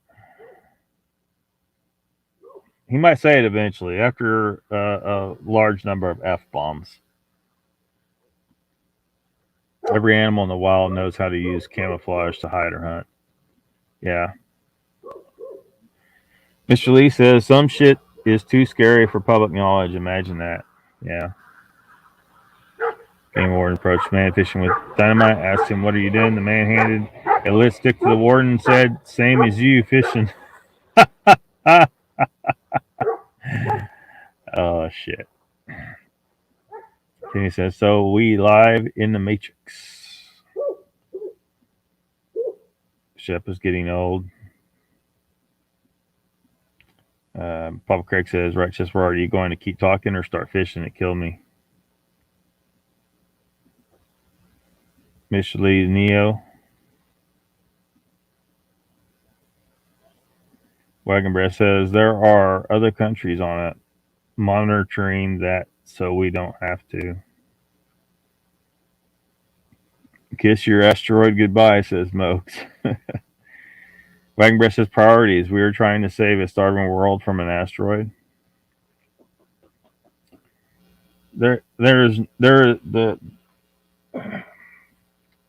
This entire presentation proved my point, though. There is plenty of food for everyone on the planet to eat and have a full, well nourished body. There is starvation on this planet right now because our government is asshole. That's just that's it. Um, and all the governments on this planet are half-ass, corrupt-ass, greedy, worthless garbage. They can't manage. I mean, they could. Look, they don't rule the world because they're morons. They rule the world because they're the greediest, most power-hungry people there are, and they give zero fucks about us. There would be no starving people right now if the right people were in charge. But we don't have the right people in charge. So that's a whole nother issue.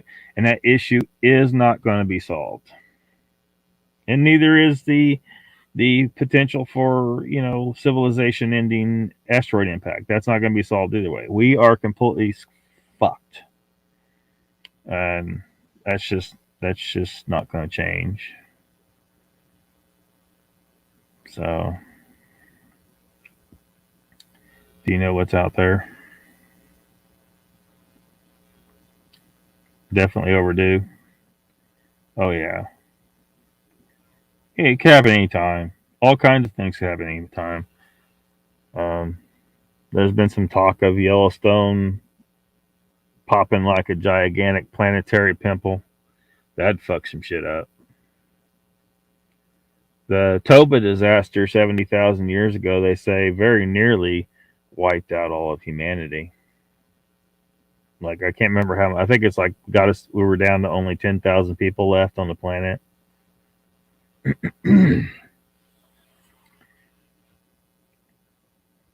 That's for people at a time when they may not have had any technology beyond Stone Age tech. That's really flirting with disaster there. That's not that random. That's not that many individuals.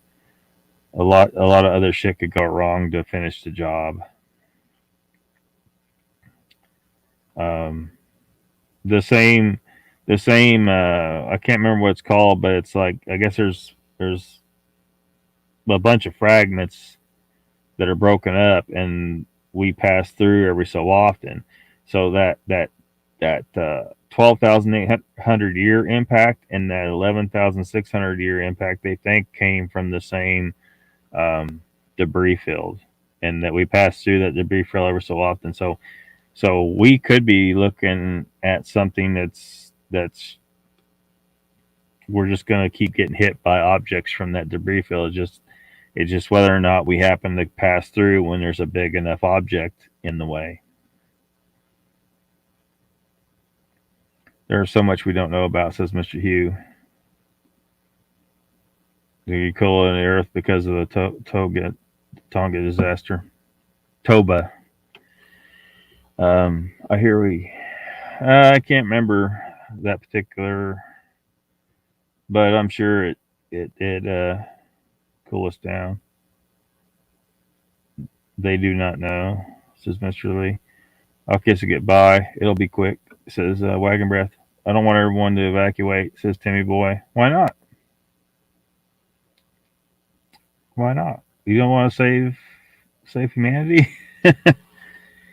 Are you afraid you'll be like Poet Man? You afraid you'll be like Poet Man, Timmy Boy? I'll have to tell you guys. I don't know. I think I mentioned that before. Poet Man. I'll save it for another time. Poet Man. You're afraid you'll be Poet Man.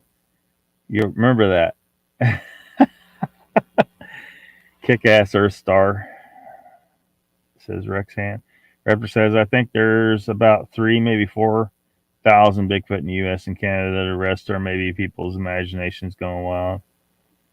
Yeah. I just don't think that's enough to 3 or 4,000 spread out over that kind of territory. They're not going to be able to. No, I just don't see it working. Being able to successfully continue their species under those circumstances, I just don't see it working. Mr. Lee says death by asteroid sounds good. Well, you better find out where ground zero is and just go set up your campsite there. Make it quick. All I'm saying, Mr. Lee, is the Eternus Empire wants to save everybody. So, hey, throw your support behind the throne. You know, if I get enough people, fuck, we'll fly away from this bitch. I'll recruit Elon Musk. We'll get the fuck out of here. We'll go see what the fuck's out in space, man. I bet there's some cool shit to see. Maybe we'll hijack the moon. If it's a space station, let's see if we can fix the engines on that bitch and just fly away on that. We'll find a job for you. I think we'll we'll have a need for janitors to clean all the dirt and rocks off the surface of the moon. I want all that dirt and rocks off the surface of the moon. And I want you to polish that titanium hull. We want it to look good when we get to the next planet. Wagon Breath says, what's the difference between an asteroid and a hemorrhoid? Well, what's the difference between an asteroid and a hemorrhoid? Well, for the guy with the hemorrhoid, they both probably feel like the end of the world. There's Big Wagon. Hemorrhoids grow on your ass, Wagon Breath. Call hemorrhoids and hemorrhoids asteroids. I don't know. Grow your own food. They look up fools. I had them. That's a low number in my opinion, Raptor says Mogs. Raptor says hemorrhoid asteroid, same thing. We're all going to get hit by a pilot crap. About which part? Rutha says they go along to get along for whatever dumb reason in beliefs. I've seen that phrase said a few times lately. Go along to get along. I think it's been ruthless. Bring the woman to me. Oops. And where did I see? I saw someone mention it somewhere. I don't know.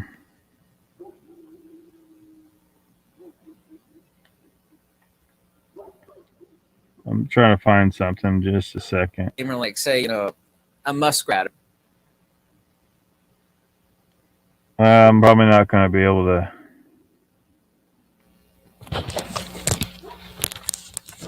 Give me just a second. Just a second. Yeah, well, yeah, because you're saying the same thing you've been saying.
Sorry about that. I'm going to, Ruthless, I'm going to play a video clip for you. You're gonna like it. I think you like this guy. Um, yeah. Well, if I can get to it, just a little clip from our friend Ken. Just a little clip from our friend Ken. Tyranny and lies. Our job is not to ignore it, but to stand up against it. And unfortunately, we have this herd mentality among most people. They just want to go along to get along, which is exactly what a turd in the stream does. If you drop a turd in the stream, it follows the eddies and the currents. There's this ancient Pali word called sotepanma, which means a stream enterer. The person that is opposite, there's an ancient, Pali is a dead language, been dead now for nearly 2,000 years. There's this word for someone that doesn't flow downstream like a turd in the stream, and that is someone who's udam soto. That literally is an upstreamer, someone that goes against the stream, is heading towards the headwaters. That is, of course, a turd going downstream too is natural order. But there's two types of natural order. And that is a really important metaphysical point in this, don't watch this now video, is that, drop a turd in the stream or like say, a muskrat or a raccoon, dips his butt over the side of the river or the stream. He drops one, it's going to flow downstream. That's natural order, right? A lot of people do follow that paradigm of natural order, just kind of like the raccoon poop. It's going to float downstream. Fish is going to eat it somewhere along the way. Natural order. Natural order. Natural order.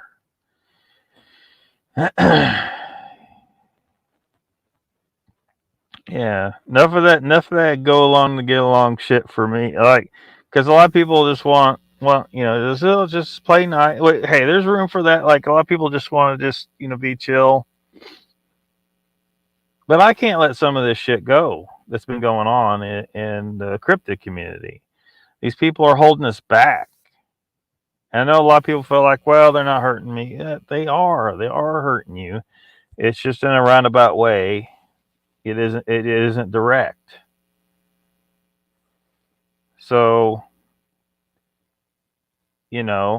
very well then. If most of these people don't want to, don't want to address the hoaxers and the liars and the thieves, they don't have to. They don't have to. But I'll do it. So no. Somebody's got to do it. I think somebody got to do it. Ever. And otherwise, they'll just go unchecked, and they'll just keep going and going, and somebody's gotta stop some of this shit. So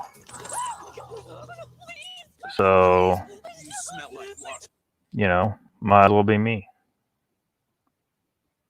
Don't know how much I can actually do.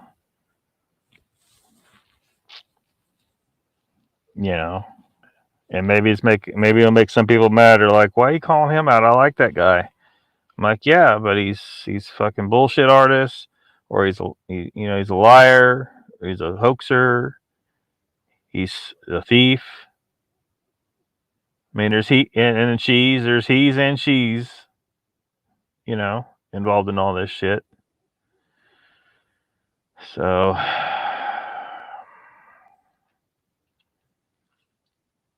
they're all anchors holding this down.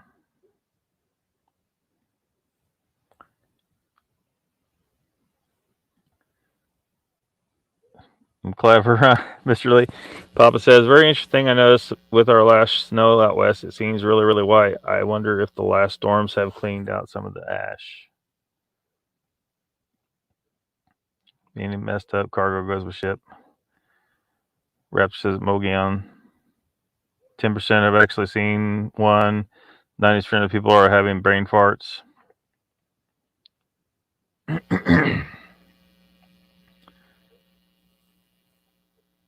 Mean of the reports, but what if it's true that 10% of the reports only represent 1% of the people that have actually seen one, because most people won't talk about it.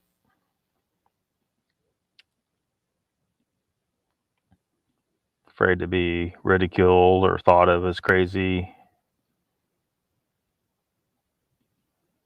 Alien Files Season 1. If you get a good answer just for let me know. Timmy says, let's just say I know a lot of people that don't deserve to be evacuated, politically speaking. Yeah. Well, that's true.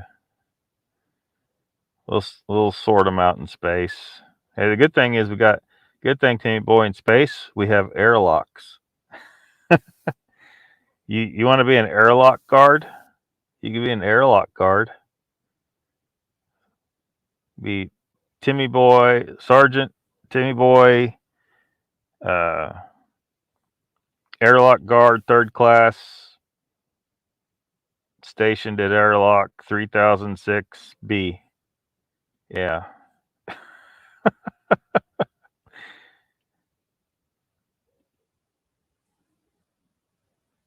We'll ignore the intercom announcement. We'll hear the intercom announcement. Sleepy Joe, report to airlock 3006B in Timmy Boy's voice.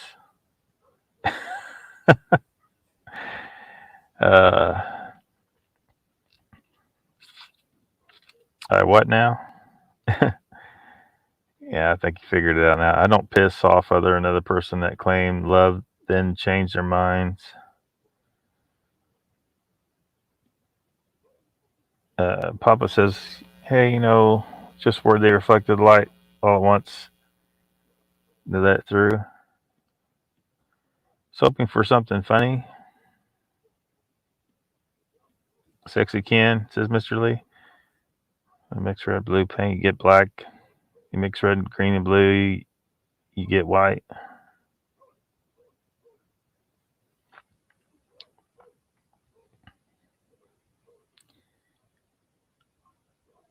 Don't know what you're talking about there.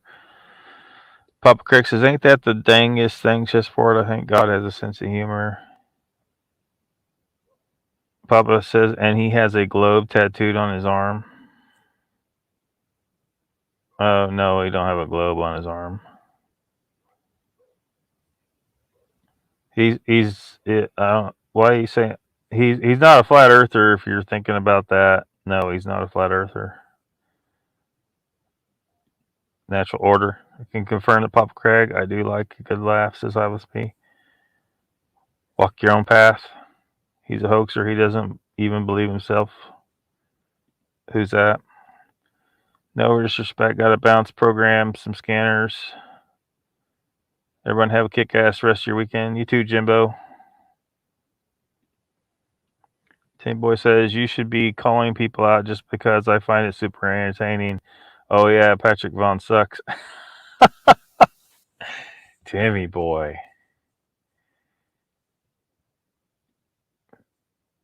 Just help us find out the truth and whatever accounts that are being told out there that are bullshit will be immediately exposed. Although some people still claim the same shit, you know. You know, even if they like a lot of them, like some people, because some people can't, like, they can't swallow their pride and admit that they got fooled. So there's going to be a degree of that who will stick to they'll just double down on their story. They'll say, well, y'all may have discovered Sasquatch and you may have 50 of them on a slab, but you still ain't figured out all their magical abilities or some bullshit like that. Mark Dama says, got to head out. Catch everyone next time. Great show, Lockbeard. Thanks, Mark. Take it easy.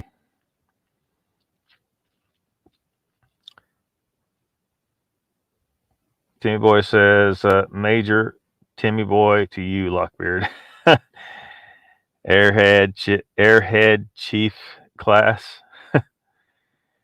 Attention all planets of the Solar Federation. Mr. Lee says, Sexy Ken does talk some truth, though. Oh, yeah. Oh, yeah. Well, keep seeing Ruthless say, talk about people that want to go along to get along, and it reminded me of what Ken was saying there. You know, just a turd in the stream. Painting your kitchen. All right, Wagon Breath, take it easy.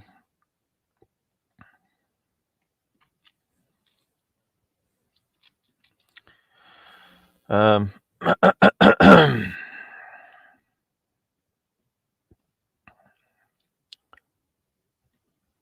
me see here. See if there's anybody on. It's 8:37. Holy crap. UFO Man's on. Spaced Out Radio, KGRA ADB channel has the Freedom link on. Premiere episode? I don't know what the fuck that is.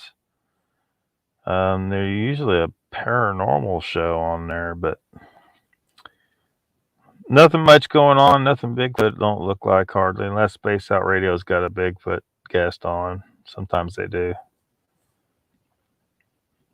There's a lot of woo shit going on over there. Palm reading next time, Wagon, says Mr. Hugh. Papa Craig says, oh, Papa must have heard shit wrong. It happens. Oh, about Ken? Yeah, no, Ken's not a flat earther, but a bunch of flat earthers show up to his live streams because they think when he explains, because he actually explains gravity correctly. Well, he explains gravity, period. Mainstream science can't explain gravity. I mean, they'll describe what it does. I mean, I can tell you that. I can tell you shit falls.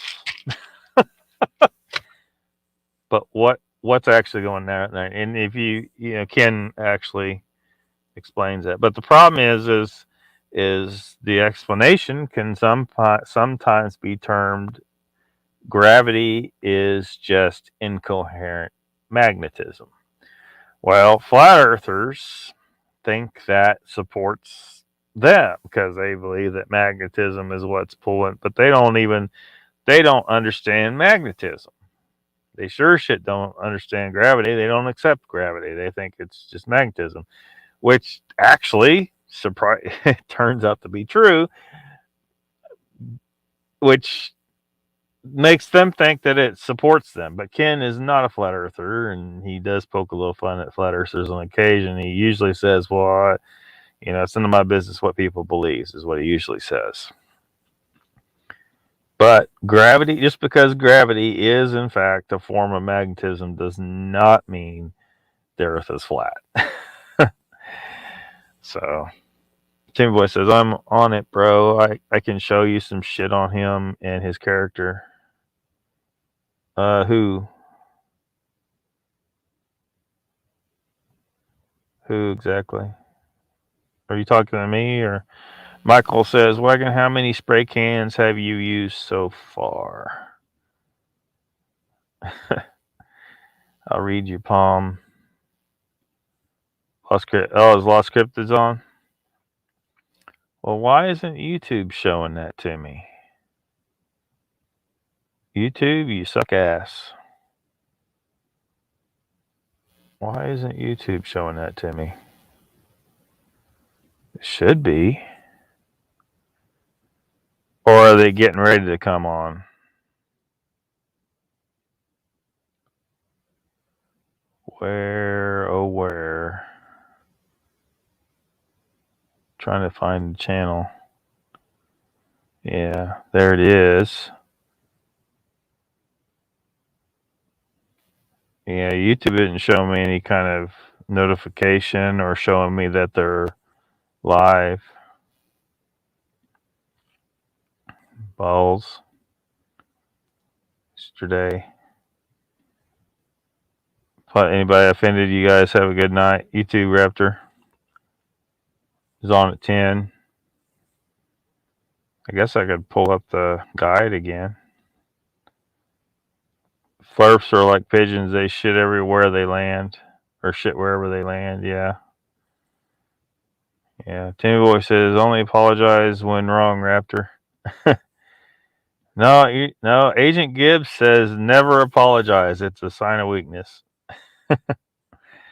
Raptor, you do not offend me ever, just saying, says Mr. Lee. No ifs playing up. Papa Craig says, later, Raptor, you can offend me. I'll just throw a fit. I'm harmless without my Nana by me.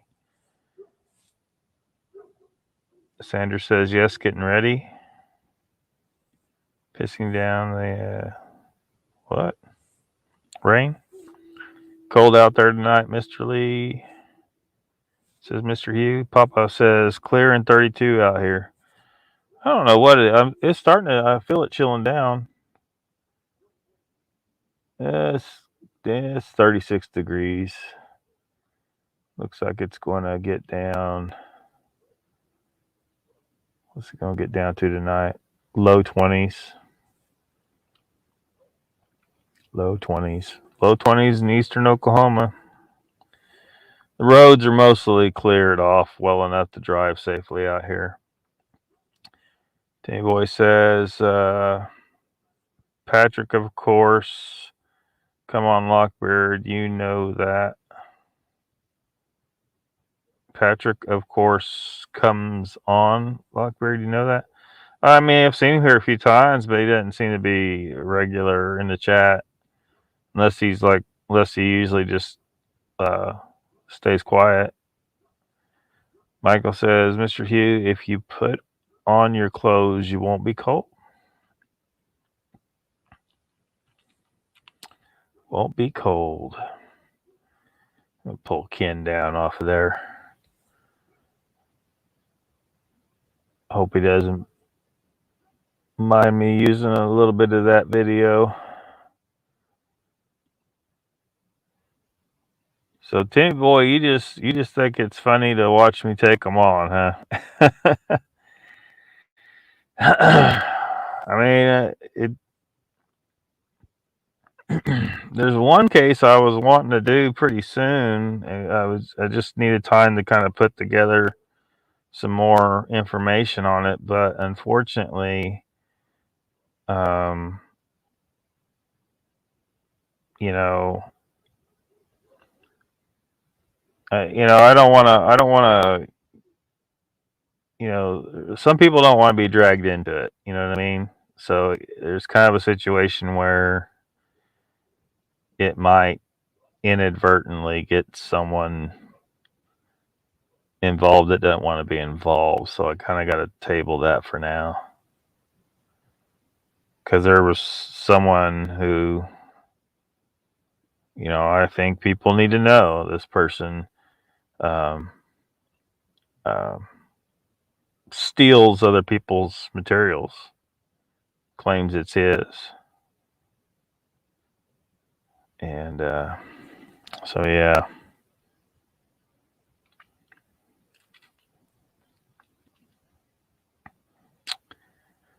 Let me see here.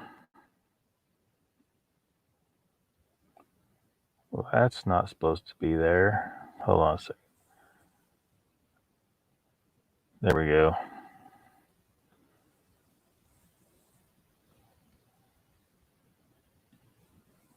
Naked on the front porch. You'll sick in the mud next. You'll be wanting me to get dressed.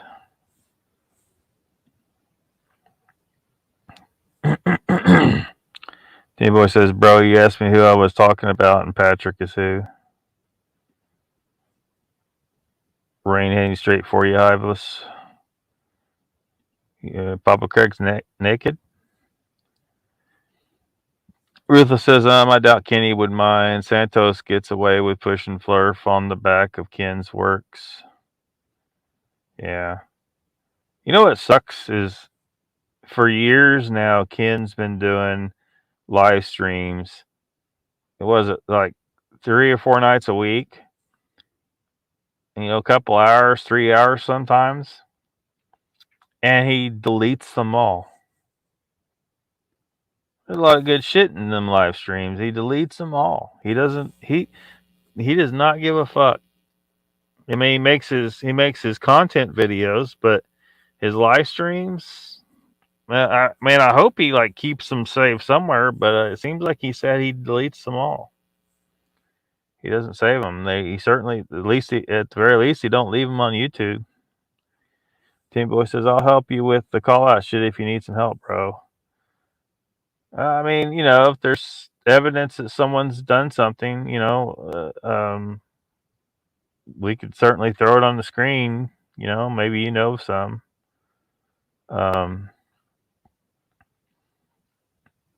I just want to make sure the information's correct and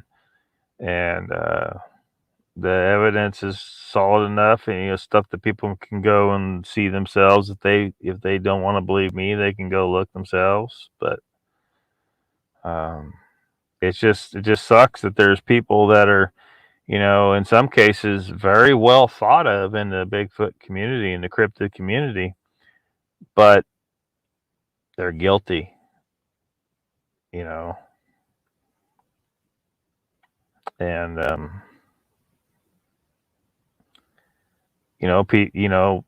people go into their channels and stuff and watching them and thinking that they are on the up and up, and they aren't 100% on the up and up.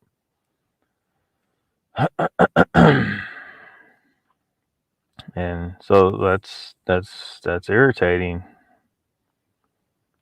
They're muddy in the water in some cases. They, covering up for liars, or they're liars themselves. Well, I guess if you're covering for a liar, that makes you a liar too.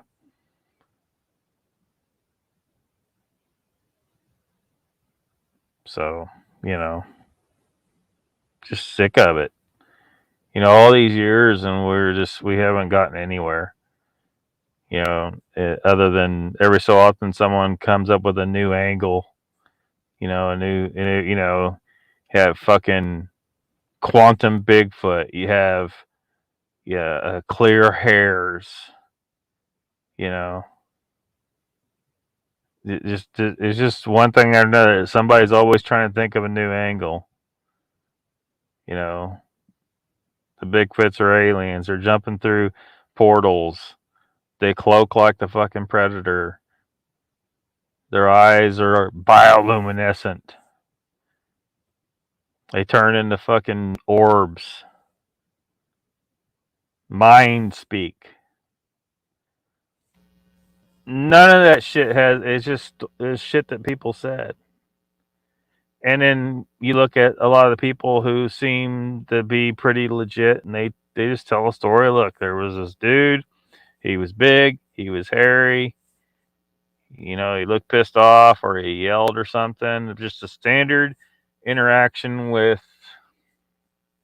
a person of some kind, with no magic involved. Well, you know, why was there no portals or cloaking or bioluminescent eyes or orbs coming at his ass?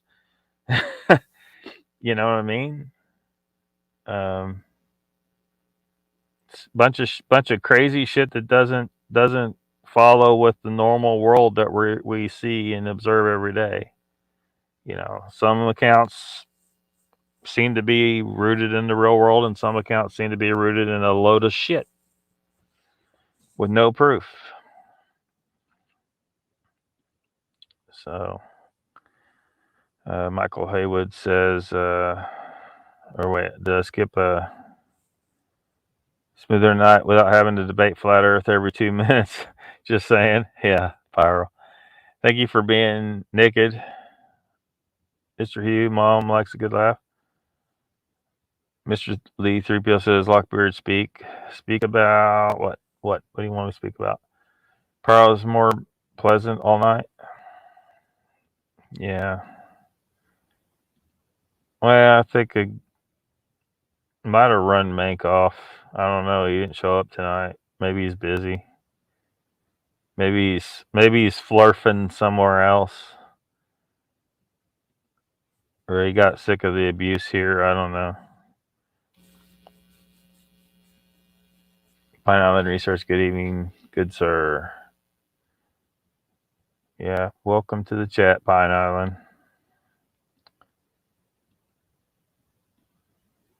Information and evidence, says Mr. Lee. Yeah. Legit information, legit evidence. So I don't know. I've come to a point where if someone's telling me, so the way it looks now, like the person I was mentioning earlier, I didn't say the name this time.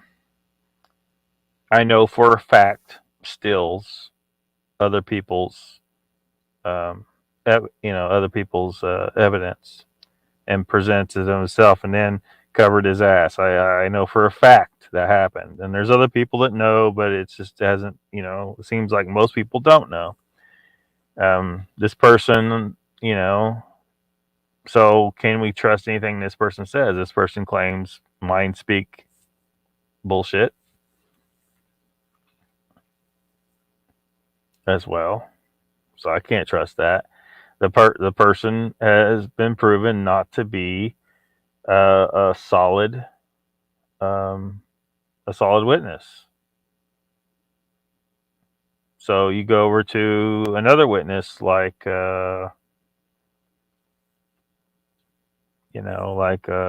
maybe Joe. Joe's not giving us any indication not to trust him. He saw Bigfoot. No mention of mind speak.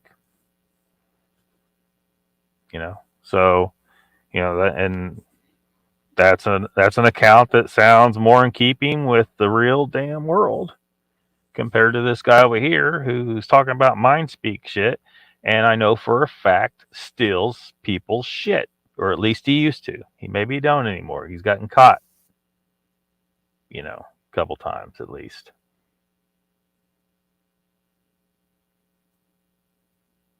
And there's a bunch of people who think well of this guy. They like him. He's friendly in person, I guess. But like I said before, you think Satan's gonna come up, looking like a horned devil, and just attack you. No, he's going to sidle up and smile, and he's going to be in a nice suit. Say, hey, what's up? Not to equate the guy with Satan, but I mean, you get my point.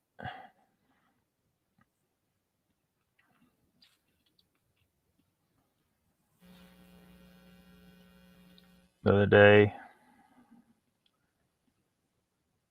North of Alabama says, I'm still here watching on TV. Donald's back. Papa says, I'm new to this online research, been having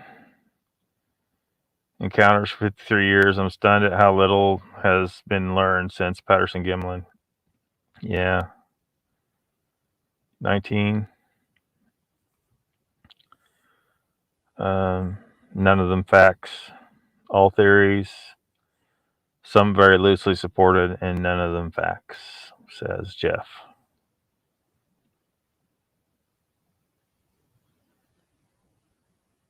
Yeah, Mr.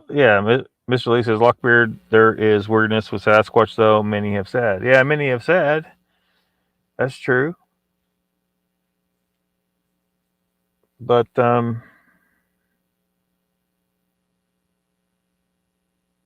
just think, what if, because this weird stuff, it's stuff that can you confirm that any of the weird things independently are real? Can you confirm without Sasquatch that portals are real? Or any of that stuff, mind speak, any of that stuff. Can you confirm it? Prove that mind speak is real, like between humans or something. Now, once you prove that, then it becomes more plausible that Sasquatch can mind speak. But until mind speak itself is proven separately from Sasquatch, mind speak is still in the realm of fantasy.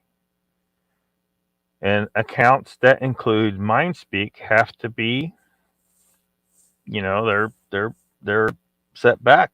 They're separated. You separate. If you got some files with a bunch of accounts in there, you have the files that are in keeping with normal world shit. It was just a dude. He was big. He was hairy, and that's it. Okay, that's pretty normal. It has no magic. It wasn't riding on a freaking unicorn and farting orbs or anything like that. You put those files over here in the back burner somewhere. It's like, look, we'll get back to those after we investigate these more closely. We'll give those more consideration if they, for some reason, the crazy shit is proven to be real. But isn't it funny that these people that we can't find have all these magical abilities? I mean, don't they find that strange? Like, why aren't they just normal people? Why aren't they just, they're just an indigenous tribe. They're really reclusive. They worship turtles. Normal shit. It's real convenient. Like, a person can claim anything they want about Bigfoot when they're making up a Bigfoot story. So they're, these bullshit stories, if they're trying to get a name for themselves or looking to draw in people that want to believe all that bullshit. All that woo shit needs to be set aside. I just don't think it deserves any attention compared to more plausible accounts. Because I guarantee you, you got a lot of liars telling those stories. You got maybe some crazy people. You got some people that just mistook identities, like with eye shine. They probably saw a freaking raccoon or something. It was sitting on a branch in a tree. It was 9 feet off the ground. There were some bushes. Looked like altogether, it looked like the shadow of a big dude, and he had shining eyes to him. It was a mistaken identity. Earths, flurfs, farting orbs. I always said stolen from Jeff Harding. Yeah. Donald. Mank probably found some little girls to sell it. Dots, what the hell? Timmy Boy says, "Hey Jeff, you did some stuff with clear hair, didn't you?" Well, they were talking about it, but look, prove those. We need prove it. It needs to be proven that actual Bigfoot. For one, it needs to be proven. If you got samples of hair with that have clear hairs in them, need to prove that was Bigfoot. It just looks to me like somebody got the idea from other animals and wanted to try and prove cloaking was real, and then this whole thing got out of hand. That's where I'm thinking right now. Until someone can prove this shit, it's getting too crazy. It's just getting it's just getting too crazy.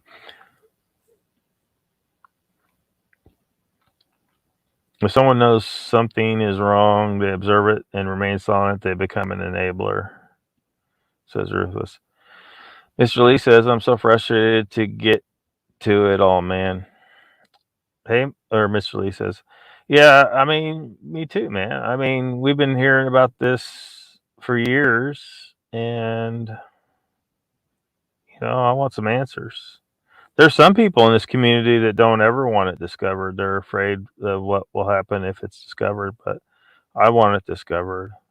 I want advancement. I want the increase human knowledge, learn new things, and mysteries must be solved. And people are, they don't want the mystery solved sometimes, but mysteries are great. We'll always find a new mystery. We'll always find new mysteries. But if we never solve any, then what's the point in having mysteries? We want to part of liking mysteries is the chance to discover the truth of the mystery, right? And if we never discover the truth of any mystery, then who gives a shit? Why bother? Searching for answers every day. Like people, bias becomes the defining factor. Timmy Boy says, "Guilty by association, Ruthless. I seek bios." Pine Island says, "I don't refer to it as clear, Timmy. The hair I feel is authentic, is typically lacking a solid medulla core, and thus is very limp. It looks translucent like whiskey and water or smoke color. One thing we do know for certain is Bigfoot is good at hide and seek." Peace state. Miss Yu says, "Well, with that, I am out. Peace to all and stay safe." Fortunately, they will come like that, mate. Another day says, "I'm so tired. I don't know what is wrong with me. I'm listening, but going to lay down. Night, y'all." Well, good night, another day. Thanks for coming. Probably going to quit soon anyway. I really should quit. I mean, it's supposed to be 6 to 8, but Donald says, "Mr. Lee, it's going to take more than a person who can fly a drone to get footage and evidence. If Pat thinks he's just going to fly his drone and film these things, he's delirious." Well, I mean, he can at least determine, are they there? Get the drop on them and proving he can get the drop on them. There's something to be learned from what he's planning to do, I think. But is he going to be able to get good footage? I don't know. Because you're going to have to use,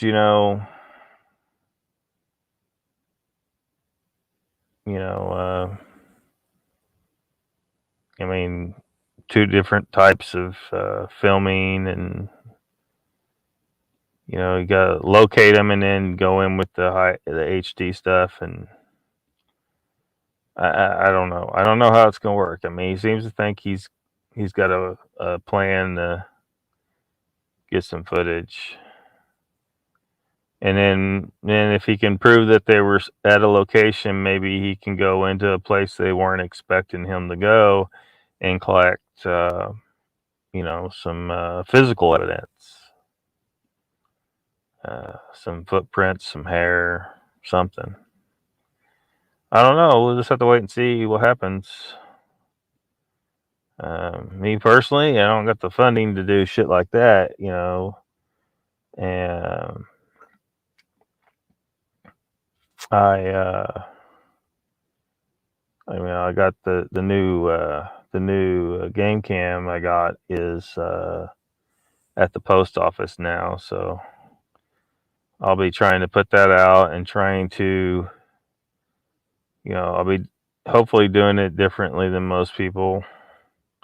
I think the key is not being seen putting it out there and making sure that you hide it well enough that they're not going to know it's there. Like, you can't just strap a game cam to a tree, I don't think. If I'm out in the woods every day, like there's been places where I was there a lot, and if anything changed, like I knew every inch of the place. Like there was this river I used to hang out. I was there all the time. If anything changed, I would have noticed. And I think Sasquatch are probably like 10 times better at noticing. Like putting a game cam on a tree in their forest would be like setting a basketball on someone's table in front of their couch between them and their television set and expecting them not to notice it. Yeah. So, Papa says, order will do it. Mind speak. There's a lot of people who claim that Bigfoot can communicate telepathically, that they actually talk to you in your mind. His dirt, who is more in the leverage position. What? Man, how far behind chat am I? Term is elite capture, I think. Mr. Lee, there's something really weird about them being able to hide from me when I was at my best in the woods. Well, I mean, but, we're human, though. I mean, we're normal humans. We wear clothing, we wear shoes. We go back to our homes and sleep in a bed. They're out there all the time. They're truly part of that environment in a way that we can never be. A Bigfoot can be probably sleeping on the ground out in these woods right now and be perfectly comfortable. But no matter how much cold tolerance I think I have, I'm probably going to need some, like a good warm sleeping bag or fire.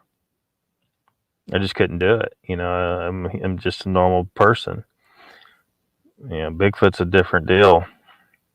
And if they, have, 100,000 years of breeding behind them, 100,000 years trying to stay a step ahead of us, then I would say that almost any human today at their best would have an extremely hard time catching up to the most pathetic Sasquatch. So I wouldn't, so I wouldn't go so far as to say there's something weird about them. It's just that they are that good. They're that good, I think. But they do fuck up sometimes. So I guess the key is to be lucky enough and out there enough that you happen upon the chance to encounter one who is screwing up.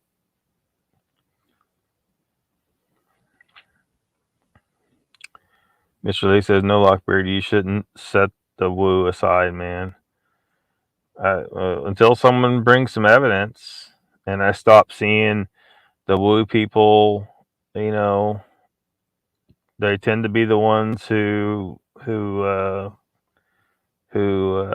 when it comes to someone who does something that's definitely unethical and proven to be unethical, tends to be them.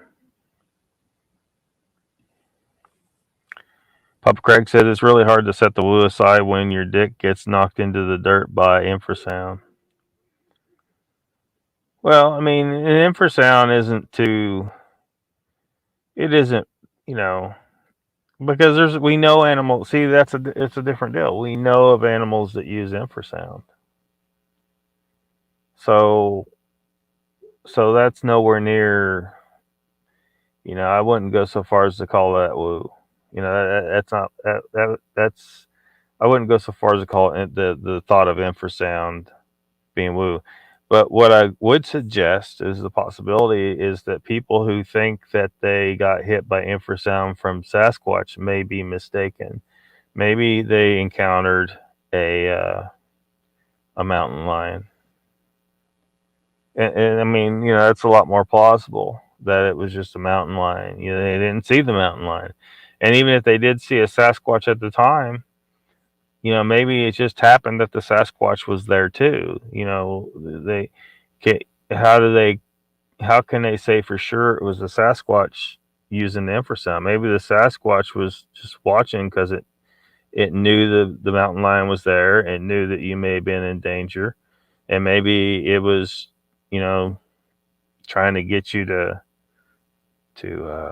go a different direction, or maybe it wanted to help you, or maybe it just wanted to watch the show.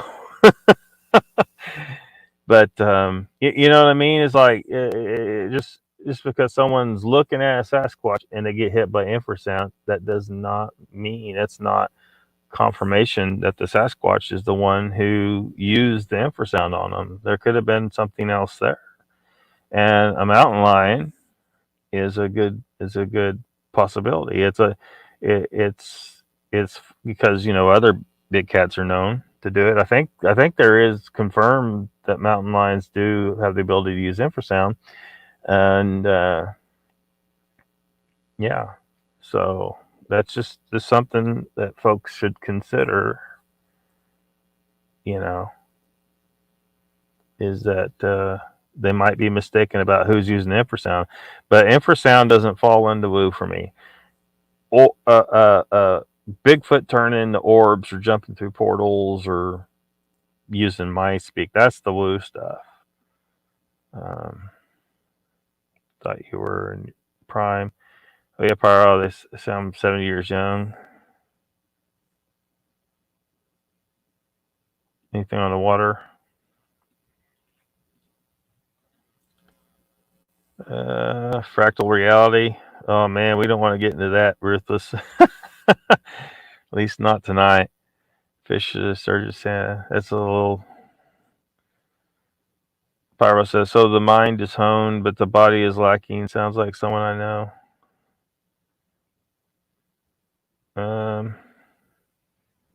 Jet boat. Propensity for sucking eggs. Jeff says, Donald, people could have said the same thing about PG. If they think they're going to ride around on horseback and film them, they're delirious. Yeah, especially now. I think the only reason they pulled that off back then was because the Bigfoot weren't. I have no way to know this for sure, but I think Bigfoot knows there's something up with these cameras now. At first they didn't know what it was. Maybe that human's got a weird satchel on his horse there. What's that? It's not a gun. It's definitely not a gun. I don't know what that is, but now I think they know that these things are an issue. I have no way to prove that. I just feel like they may, they're smart enough to know that they need to avoid whatever the hell that is, even if they don't truly understand what a camera is. They know it's something to avoid. They don't fly that way. Also sounds like an exoplanet to me, like sliding on ice. Propensity in public. explanation, Jeff. Microphones as well as trails. Kind of scary pyro. I used to get to drive. Everyone loved the sway bar, Granddad. Yakima.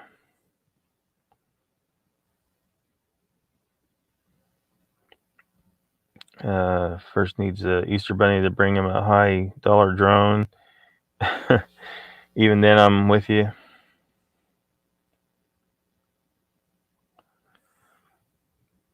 Yeah, something like that. God made me do it. Serious predator. We are normal by our standards. Mr. Lee says you saw Sasquatch Lockbeard. Tell me. I talked about that before. I'm gonna try and catch up with Shat, Mr. Lee. I mean, I guess I could mention it before, but I'm not sure it was a Sasquatch. I can't say I know what it was at this point. It was so long ago. I was so young. The memory's so faded. Just don't think you are going to get the upper hand with these things flying a drone above a canopy. Yeah, probably not. Doesn't hurt to try, I don't think. Donald agree. That's a rubbish idea. Need one of those mini drone bugs. Papa Crescent Lockbeard lived in the mountains for a year at a time, kinda. Came back sometimes. I had gear. I heard them, saw their marks, and after many years walking right by one, he thought he was invisible. Huh. Animism, not aminism. Yeah. Donald Fuller is lighting you. 75. Quit smoking.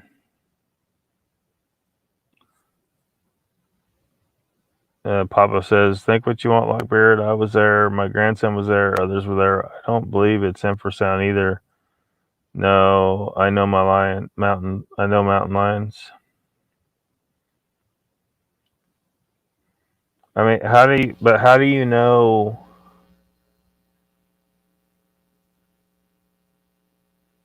So you think it was a magical thing? You don't think it was infrasound? And then how do you know it came from the Sasquatch?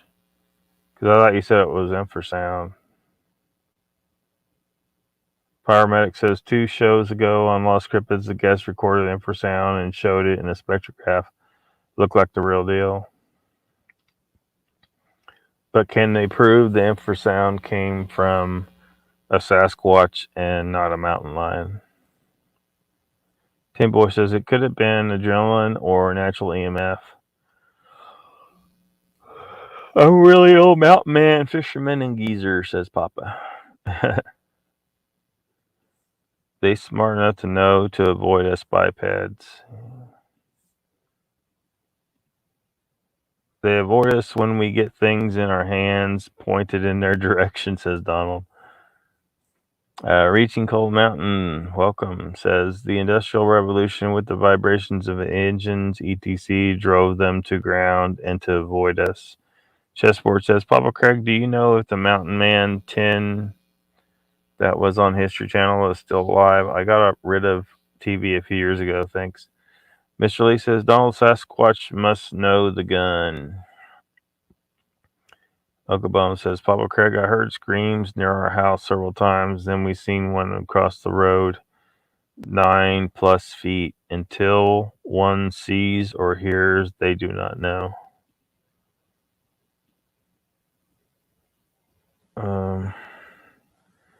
Papa says, not magic, maybe EMP or something. I put a question mark by the infrasound.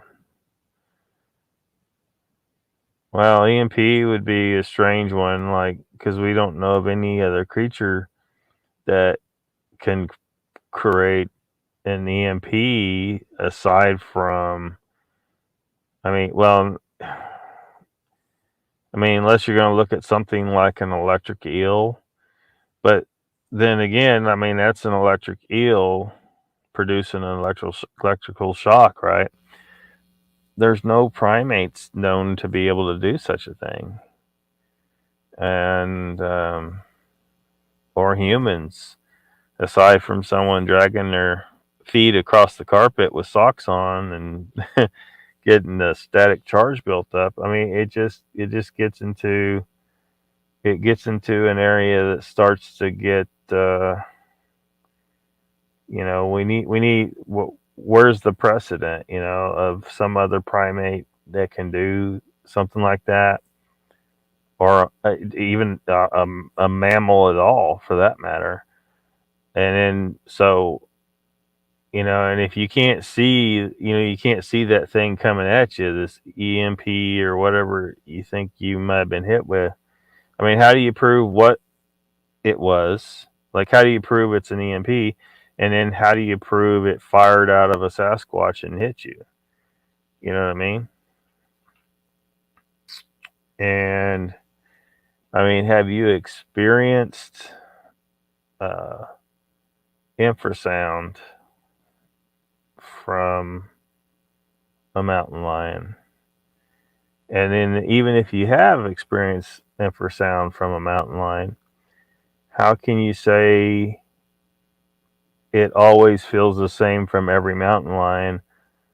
And also, how can you say it always feels the same to you at all? They may feel different at different times. There's so much that needs confirmation.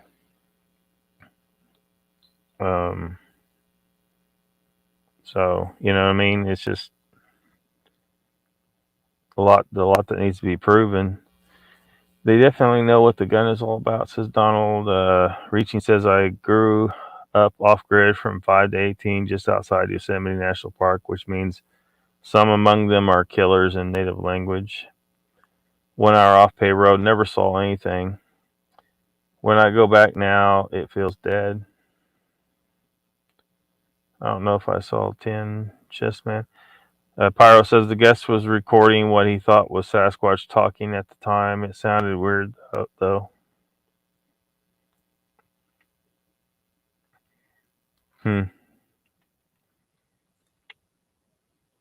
So he don't know for a fact it was Sasquatch talking. Yeah, I mean, I'm not feeling very, I'm not feeling very confident about that.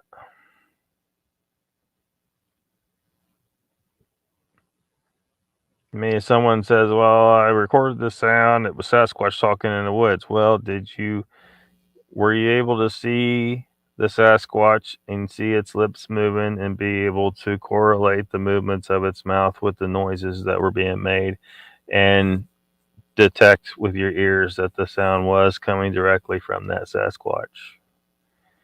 And so there's that. A lot of people saying, I'm this is Sasquatch talking. Well, you can't prove it. You got sounds in the woods. Could have been people, for all you know, that you couldn't see. Could have been echoing down a valley or whatever. I mean, who knows? I mean, until someone records the sound with a camera on the Sasquatch, and can confirm that sound's coming from the Sasquatch, it's just all unproven at this point. Because I'm not aware of anyone that's done that. I don't think, that has it on camera, the sound and the Sasquatch and its lips moving. I mean, we just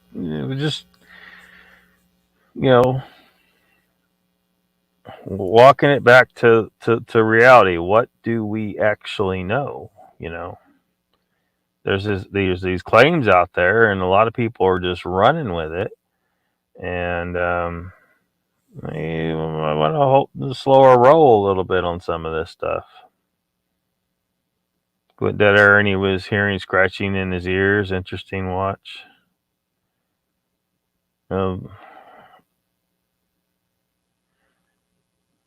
Well, maybe he's got a problem with his ears. You know, I mean, prove what the scratching is. You know, I mean, it's a hell of a leap to. I got scratching on my ears. It must be Sasquatch. It's quite a leap. Could be a lot of different things. I mean, he could have jumped to it's a ghost, or he could have been just having a stroke. You know what I mean? It could be 1,000 different crazy theories, or some plausible theories, or more plausible. Anyway.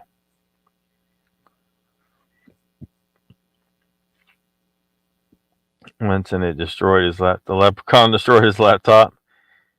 Man, most people just got gremlins in their laptop. Leprechauns some next level shit. Didn't you see that movie? You don't fuck with leprechauns. Papa Craig says, "Oh my gosh, you would call getting zapped weird, wouldn't you? Something drains my flashlight and camera batteries when I have an encounter. Bigfoot's the only thing making noise in the vicinity." But I mean, can you? I mean, I'm just saying. Can you confirm? Did you have your eyes on the Bigfoot and can confirm that the noises were coming from the Bigfoot? The batteries drain. I mean, that's interesting. It's just that I don't know. I guess I'm gonna have to experience drained batteries myself, but I just can't help but wonder if maybe people are just, forgetting to charge batteries or forgetting to put new batteries and stuff. They think they got new batteries. I mean, I'm being asked to believe people in a lot of cases I don't know at all, telling their stories on all these channels about batteries. And now maybe there is some people telling the truth. I'm not saying that everybody's lying. I'm just saying that some people probably are, in that, and that some people may be mistaken. Maybe their batteries just failed, you know. Sometimes batteries just fail. But I mean, I can say, I mean, and maybe it was just an EMP from something else. I don't know. It sounds really cool. I mean, if Sasquatch can produce an EMP, that is cool. We got to prove it though. I mean, I think I had an EMP happen in my travel trailer once.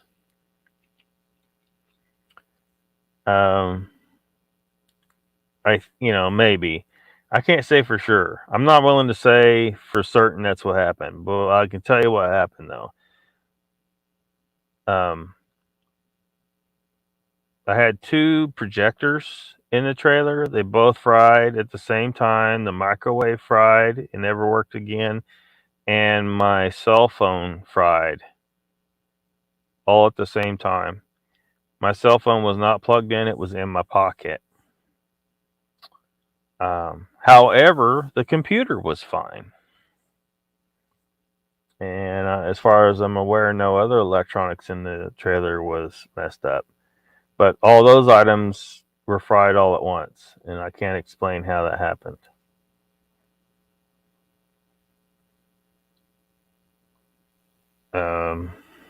Considering where I was at, I really doubt there was a Bigfoot next to the travel trailer.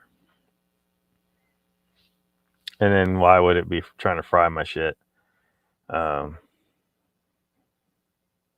Considering my trouble with the feds near that time, it could have been them. They could have fried my shit. But I'm not prepared to say it's definitely anything because I don't know. All I can tell you is all those items fried. You're getting on my nerves again, Hiveless B, says Mr. Lee. Rutha says, he'll agitate you. He sure will. Homer Simpson. Rutha says, Bart versus Australia episode. Fair at best. He goes at me, bro. Keep your interventions fair at least. To Mr. Lee. Papa Christ says, Lockbeard saying I didn't see it, so I can't prove it is a cheap shot. You don't want to listen to us. And we are all you got. I mean, I'm listening, but I'm also saying we got to prove these things. I mean, I don't think it's a cheap shot. I mean, I'm not putting it that way. I don't think. I'm not saying that. Look. I mean, the fact is if you don't see the sound, you don't see the Sasquatch making the sound, right? I mean, and even if you do, it's like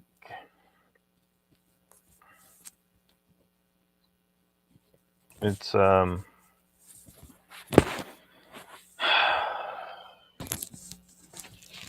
know, I don't know, man.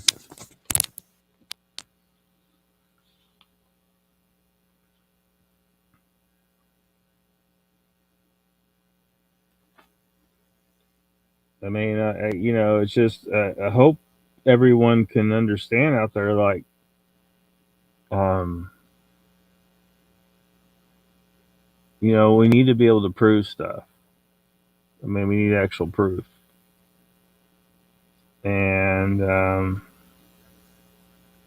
not to get upset, you know, when people are asking for proof. You know, it's like Joe says over on his channel. He's like, you know, I saw it, but you know, he's like, but that's not proof. He understands it's not proof, and he doesn't. He's not upset by the fact that, you know, everyone can't just believe it just because he says. We need to see proof. You know. So I don't know. Don't know what to tell you. I just, you know, it's a very strange thing. It's there's no precedent that's been confirmed with something anything hitting people with EMPs, and so yeah.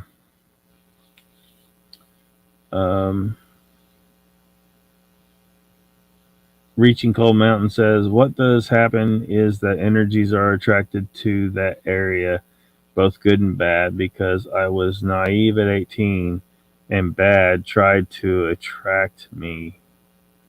Never drank or smoked a doobie at that point. I literally saw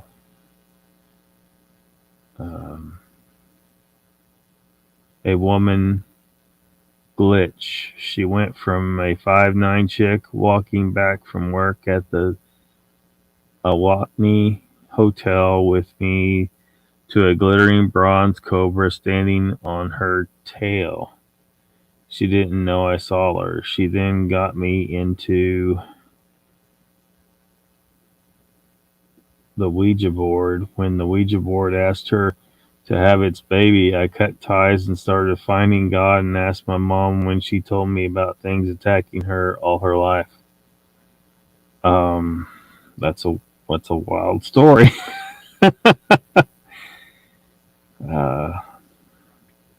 Rutha says it's an attribution issue with these creatures. It seems there's a lot to be quantified. Central Florida Bigfoot, welcome. Rutha says, oh, it's a backhanded jab, Pete. Leprechaun's funny. Papa says, Lockbeard, if you won't listen to or believe us, there's no sense in talking about it. I'm not a tard like Kivlis. Well, I mean, I'm listening. I don't know what you want me to do.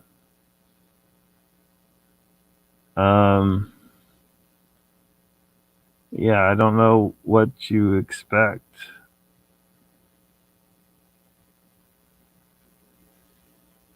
I can't just believe everybody's account. I just can't. It's something that hasn't been demonstrated in any other creature. There's no hard court evidence. You know, you could be mistaken. I can tell you what, when my blood sugar is low, you know, I don't trust my own brain. You know what I mean? I mean, a person could have You know, they just could be mistaken somehow. And I mean, I can't, if you can't expect people to just believe an account. Even if it doesn't include the weird stuff, you can't expect people, you can't be mad at people if they don't just believe your account. I mean, people are listening and they're hearing the account, but you know, if I go around and just believe everyone's account, then that's not going to help anything. I mean, I'm a person of science, and I need to see evidence of things. I can't just say, well, this person told me the story and it's legit. I don't know that it's legit. So, I mean, and it's kind of a red flag if someone gets mad if you don't just believe them. That's a red flag in itself. So, I mean, that's what I would suggest to everyone that has an account. Do not get mad when people don't just believe everything you say. That is a red flag. So take that for what it's worth, I guess. But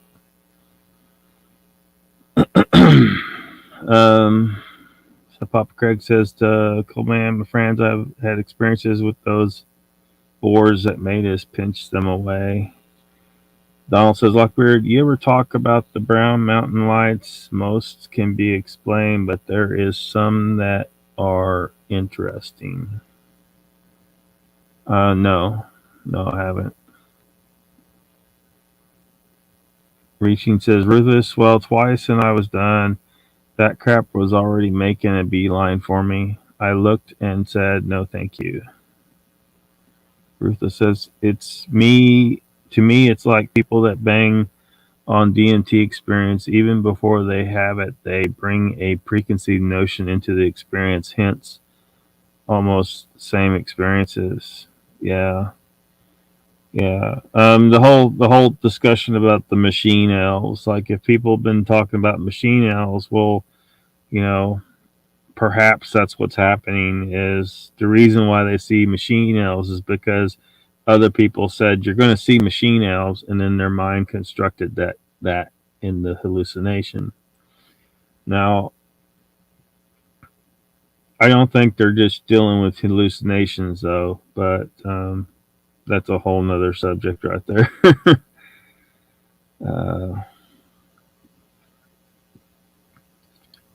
And more proof needed, of course. Same thing. Towards even Cavalier. Papa says, I guess where we really differ is I don't want their existence proven. That may not be right, but I worry they won't let me go into my favorite places again. I don't know if they have a choice. Humans seem to be doing whatever we want. Donald says, as of everything we say is all speculation until we get one taken down. Yeah. I mean, look, if no one had ever seen an electric eel, and I come back from the wilderness and I say, look, I was fishing and I grabbed this eel, and it shocked me. It shocked me unconscious. It had electricity. Man, no one's gonna believe that shit. They're gonna think I had a stroke out there or something. They're just not. So, that's where we got to go out there. We got to find the offending creature, and then we got to study it and figure out, okay, what's this weird superpower it's got? Now, we know that electric eel doesn't have superpowers. It just, it just has the ability to deliver an electric shock. And with something like that out there, an EMP delivered by an organism may be plausible. But there's no creature that I'm aware of known to be able to do that. So it's a real strange thing. And again, like some people have brought up, like, you know, like with the orbs and the Bigfoot. Okay, if orbs are real, which, you know, maybe they are, I don't know. Just because a Bigfoot and an orb in the same place doesn't mean they have anything to do with each other. Maybe they're just two different things that hang out to get at the same place sometimes. Maybe they don't give a shit about each other. They just happen to be in the same places sometimes. But some people seem to want to put this whole thing together where, you know, they have something, some connection. Well, for me to believe that, I need proof. Well, I don't mean to cheap shot you or diss you. I'm just, I mean, I hear your story. I've seen your interviews, you know. Um, but, um, but ultimately, you know, I just, when it comes to the weird stuff, I need to see, I want to see evidence of this stuff. Just want to see evidence of it. I mean, it'd be really cool if some of this crazy stuff is true. It really would. It's just that, you know, a lot of these things, the portals and the cloaking and all that stuff is just not known and proven phenomena without the Bigfoot. But it just seems like there's people, they want to tell a crazy Bigfoot story, and they can basically add whatever stuff they want into the story because the whole thing isn't true anyway for a lot of these people. Not you, you know. And I think a lot of people are telling the truth, but yeah. There's people taking advantage of the situation, and they're messing it up for those who have had actual encounters. You know, they're making the whole thing look crazy. They're muddying the water. As I was raised to be naive and innocent, they asked me, said, no, thank you, says, Ruthless says there's more to schizophrenia than understood. Papa Craig, don't think he's dissing you, says Donald. Mr. Lee's eating meatballs with pecorino cheeses. Papa Craig says, I don't know, Ruthless. I've seen some really solid, strong people get viciously attacked by a demon when using a Ouija board. Reaching says, Ruthless, if you're going to start throwing mental illness diagnoses around, I'd like to see some credentials. A decade in the military and numerous routine tests prove your civilian guess wrong.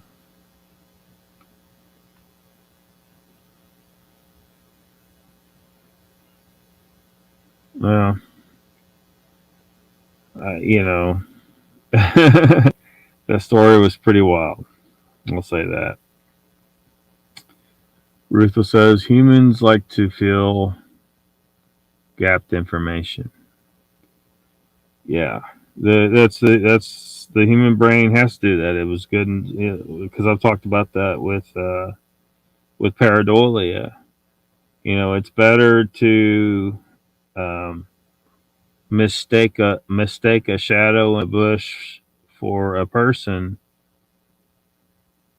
sometimes than it is to fail to spot an enemy in the bush. So your brain is working on overdrive to find faces. So I think that's why pareidolia happens. Your brain wants to make for damn sure you don't miss the real ones, so it makes mistakes with shadows and bushes and shit. And it's just a matter of survival. 50 years ago, we had a silence for these people, and today they walk among us. It's all right though, chessboard. They're all on medications. People with a demon in them, because that don't make for a demonic possession by default. Says Ruthless. Relax, mate, because the opposite I'm referring to, schizophrenic. It's a spectrum disorder. You won't get that from fat turds writing the DSMs. Iva says, Mr. Lee, you just inspired me to make some late night pasta and pesto tuna. I'm not a chef. Uncle Bone says, Papa Craig, they all downgrade my sighting because it was a road crossing and what the fuck, they can all get fucked. They downgrade your sighting? So it's not like, you mean like the Class A and the Class B or what they call them? What their grading system? Fucking machine elves shit, says Ruthless. Yeah, machine elves. That's some. I don't know what to make of that. One of these days, Ruthless, I guess I'm gonna have to take that little trip and see what the fuck I see, and then I just I have to figure out. Well, did I just hallucinate some shit, or did I see the goddamn machine elves? Pop Craig says, I never believed, nor did I tell anyone for 50 years what I saw because of fear of ridicule and being called a liar. And they just couldn't be until Nana started corroborating the experiences. Yeah. Yeah, no one's calling you a liar here, and no ridicule here. Ruthless says that shit. You're not discounting what you experienced, Papa Craig says Ruthless. Chessboard says, Ruthless, I don't disagree with that, but you missed my point. Mr. Lee says, pasta is not keto, Hiveless. No, it's not. Ruthless says, Chessboard, probably I should have gone further. You put idiots with non-idiots long enough, it spreads like cancer. Word of mouth, monkey see, monkey do.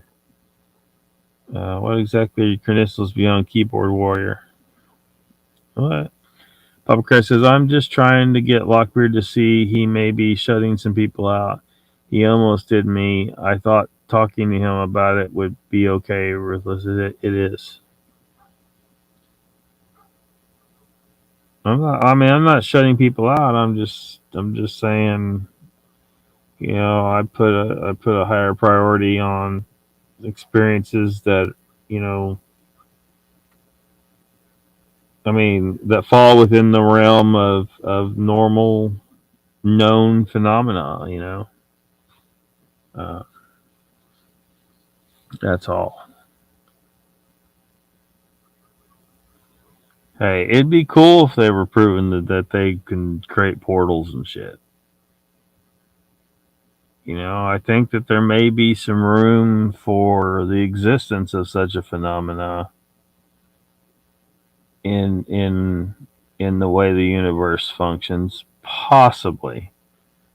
But I will believe that when I see it,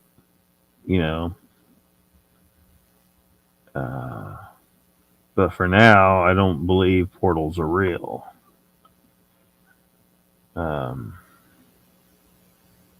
They're just within the realm of possibility. Ruthless says life experiences does equate to something. Chessboard says months on this planet. Discuss them, I get it. Chessboard, Yo Geezer. Reaching Cold Mountain. Thanks for saying that, Lockbeard. You're welcome. Reaching Cold Mountain before you. Chessboard, okay. So at the 6th cognitive ability, his latter holding abilities relevant to the young and strong. Just sent you a picture of my fantastic meatballs and pecorino cheese. Cheese, Mr. Lee, pecorino. Oh, yeah, cheese. I have several blocks of cheese sitting over here. I might have to jump on that here in a little bit. Always be heard. Thanks for sharing. You have helped me talking about my sighting. Thank you. Mr. Lee says yes. Chessboard 41. Sounds like a good pot munchies type of cuisine. To my creds, mate. Jung was a fool. Freud was a deviant. So your creds in such regard aren't worth shit. Look outside your window, mate. What the hell? Craig says, G's come out and I was busy whining at Lockbeard. What the heck did they say to make you talk so mean? Oh, I don't know. It's probably Ruthless' fault, though. Reaching says, okay, if this isn't a discussion forum, but rather a high school mean girls clique, I have better things to do. Y'all could have educated guests versus being rude. You just gotta ignore Ruthless sometimes, man. he comes off a little mean to some people,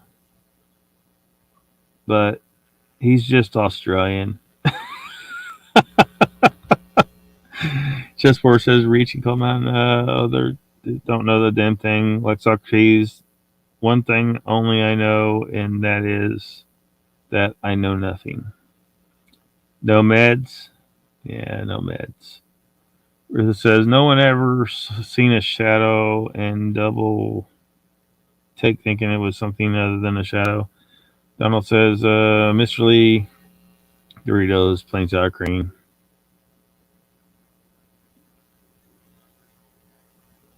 Yeah, I did. I used to dip chips in sour cream all the time. A lot better than that crap dip they sell on the shelf. Harvest B says, I know, I'll get back on. I lost stone. Not too bad. Channel that comes from. Machine Ales. YouTube, yeah. I mean, they talked about it on Joe Rogan, and they've talked about it elsewhere, and you know,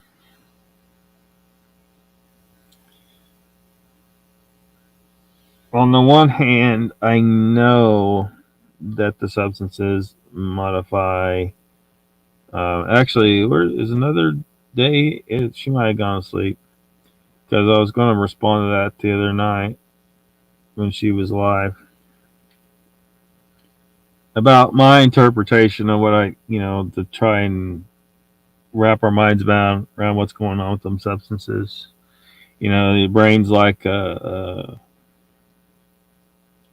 I mean, Ken calls it a radio, but like a computer with a firewall and antiviruses and shit. So it's got to be connected to the internet, which is the universal consciousness, but it needs to be walled off. So, you're only allowed to remember things in this the existence of this physical body, not the memories that you have that are part of that are out there. So you got this wall up, and then each of these substances open a window or a door they take down this antivirus or approve this dirty website, or let some stuff in, so everything up to NNDMT opens a door or a window in some regard or another to this. But then you get to 5-MeO DMT, which seems to like blow the walls open, brings down all the firewalls, all the antiviruses, and then you completely forget you're an individual, and you completely reconnect with the entirety of your consciousness. And of course, once the substance wears off, because the biochemical firewalls and antiviruses come back up, and now you're stuck back in this limited mind. Like, you can't even make sense of what you just experienced because it's so big and so crazy and profound and beyond the comprehension of the mind that you got to exist with in this meat puppet, that you can't make sense of it. Now, that probably didn't make any goddamn sense. Jess says, remember when men used to argue about dick size instead of how elaborate their sightings were? I miss those days. Holy shit, Jeff. Well, if you'd like, I mean, you know, everybody get out your rulers. Let's see here. I shouldn't need. Yeah, this ruler should do for this. Yeah, this will be plenty of ruler. I think you guys might need a different size ruler. I don't know. Um, just happen to have this little ass ruler sitting here. That day is cold, Gulf of Mexico. Papa Craig says, bye, Cole. We sure will miss you, little girl. Health man. 5 years before I was medical authority, 4-packs. Pete should dip into his inheritance for cooking classes. Jeff, yours is still longer. Getting it alive, totally agree. Get back on it. Excited, not ball sag. You're winning that one. Oh shit. Tim Boy says, "Ha, that been proven, Lockbeard, because I don't go around seeing faces, but I still don't believe any pic video footage you have to explain or manipulate to see the subject. Because I don't go around seeing faces, but I still don't believe any pic video footage.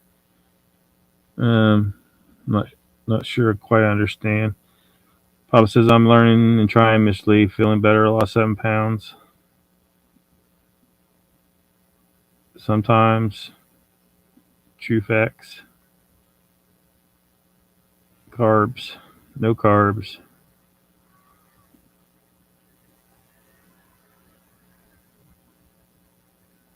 Never ignore you. Cut all sugar and salt. Carbs are rubbish. Didn't see Ruthless what called definitive thought. Wanted to hear what it has to say. All you do, Region says, all you dudes are here because you ain't got no wet hot pocket to stick it in. See, now you're catching on. You'll fit in here nicely.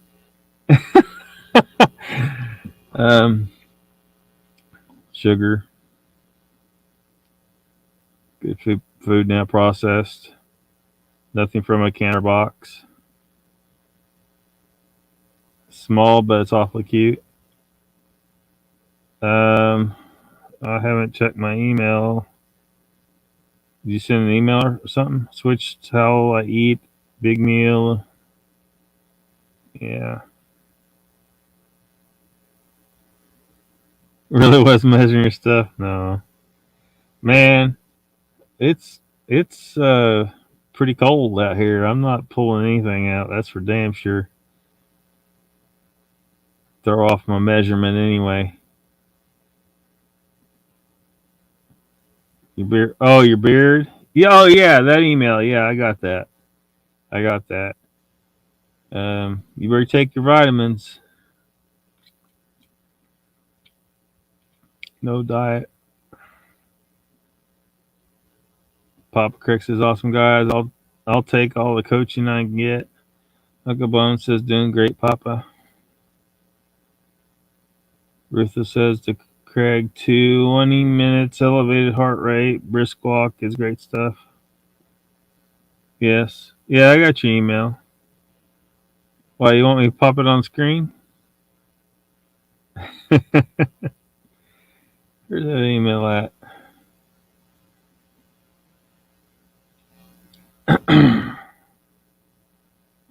Yeah, where's that at?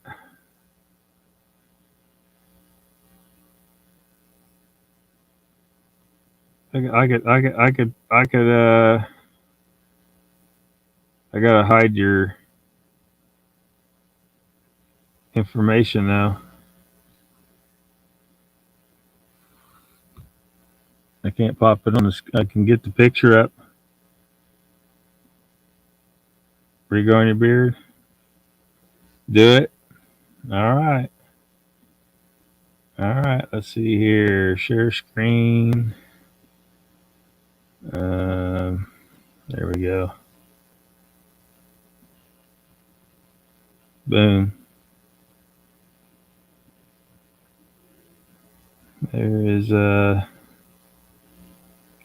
dick pics. Well, me, Mr. Lee, keep those to ourselves. Your bald head. I don't see a bald head. I see a beard. See a nice two-tone beard going on there.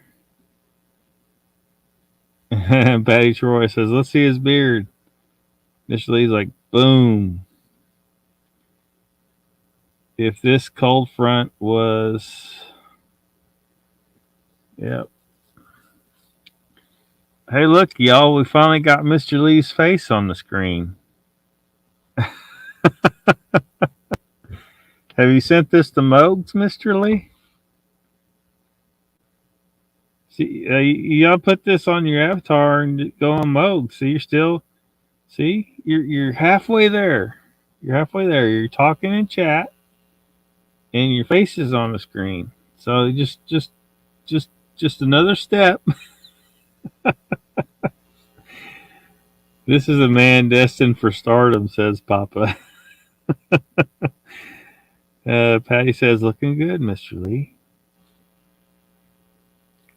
Donald says, "Geez, Mr. Lee, you're my doppelganger. You wear bald great, Mr. Lee."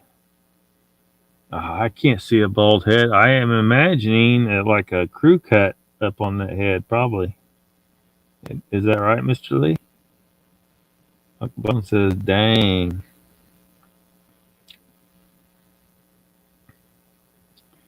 Mr. Lee says, "It's fucking me and I ain't no woman." Oh, well, Mr. Lee, this picture doesn't prove that.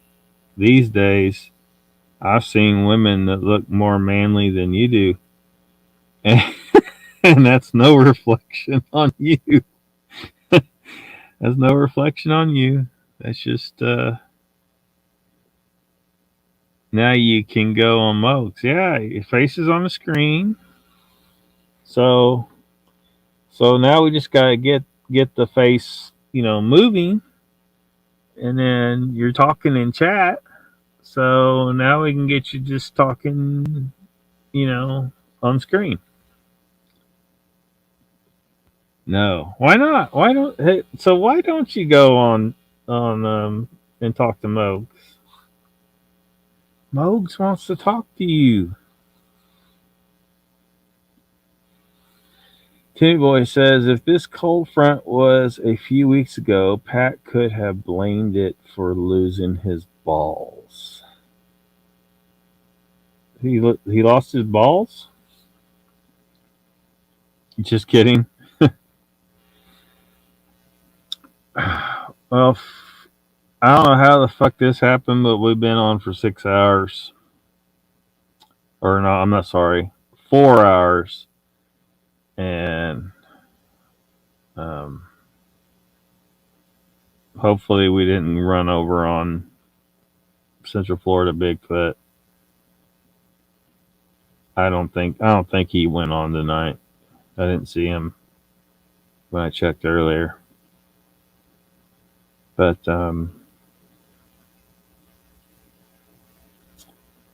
anyway, so we'll pull Mr. Lee down. Donald says, "Good session." Thank you, Donald. I gotta wind her down. Wow, great show. Lockbeard says, Timmy. Thank you, Timmy. Thanks for having me, Lockbeard, says Ruthless. You're welcome. We're welcome. Good people. Thanks. You too, Uncle Bones. Geez, I gotta go get Nana some salad fixings later. See you later, Papa Craig. Thanks for joining us, everybody. All right, you guys. I'll see you next time.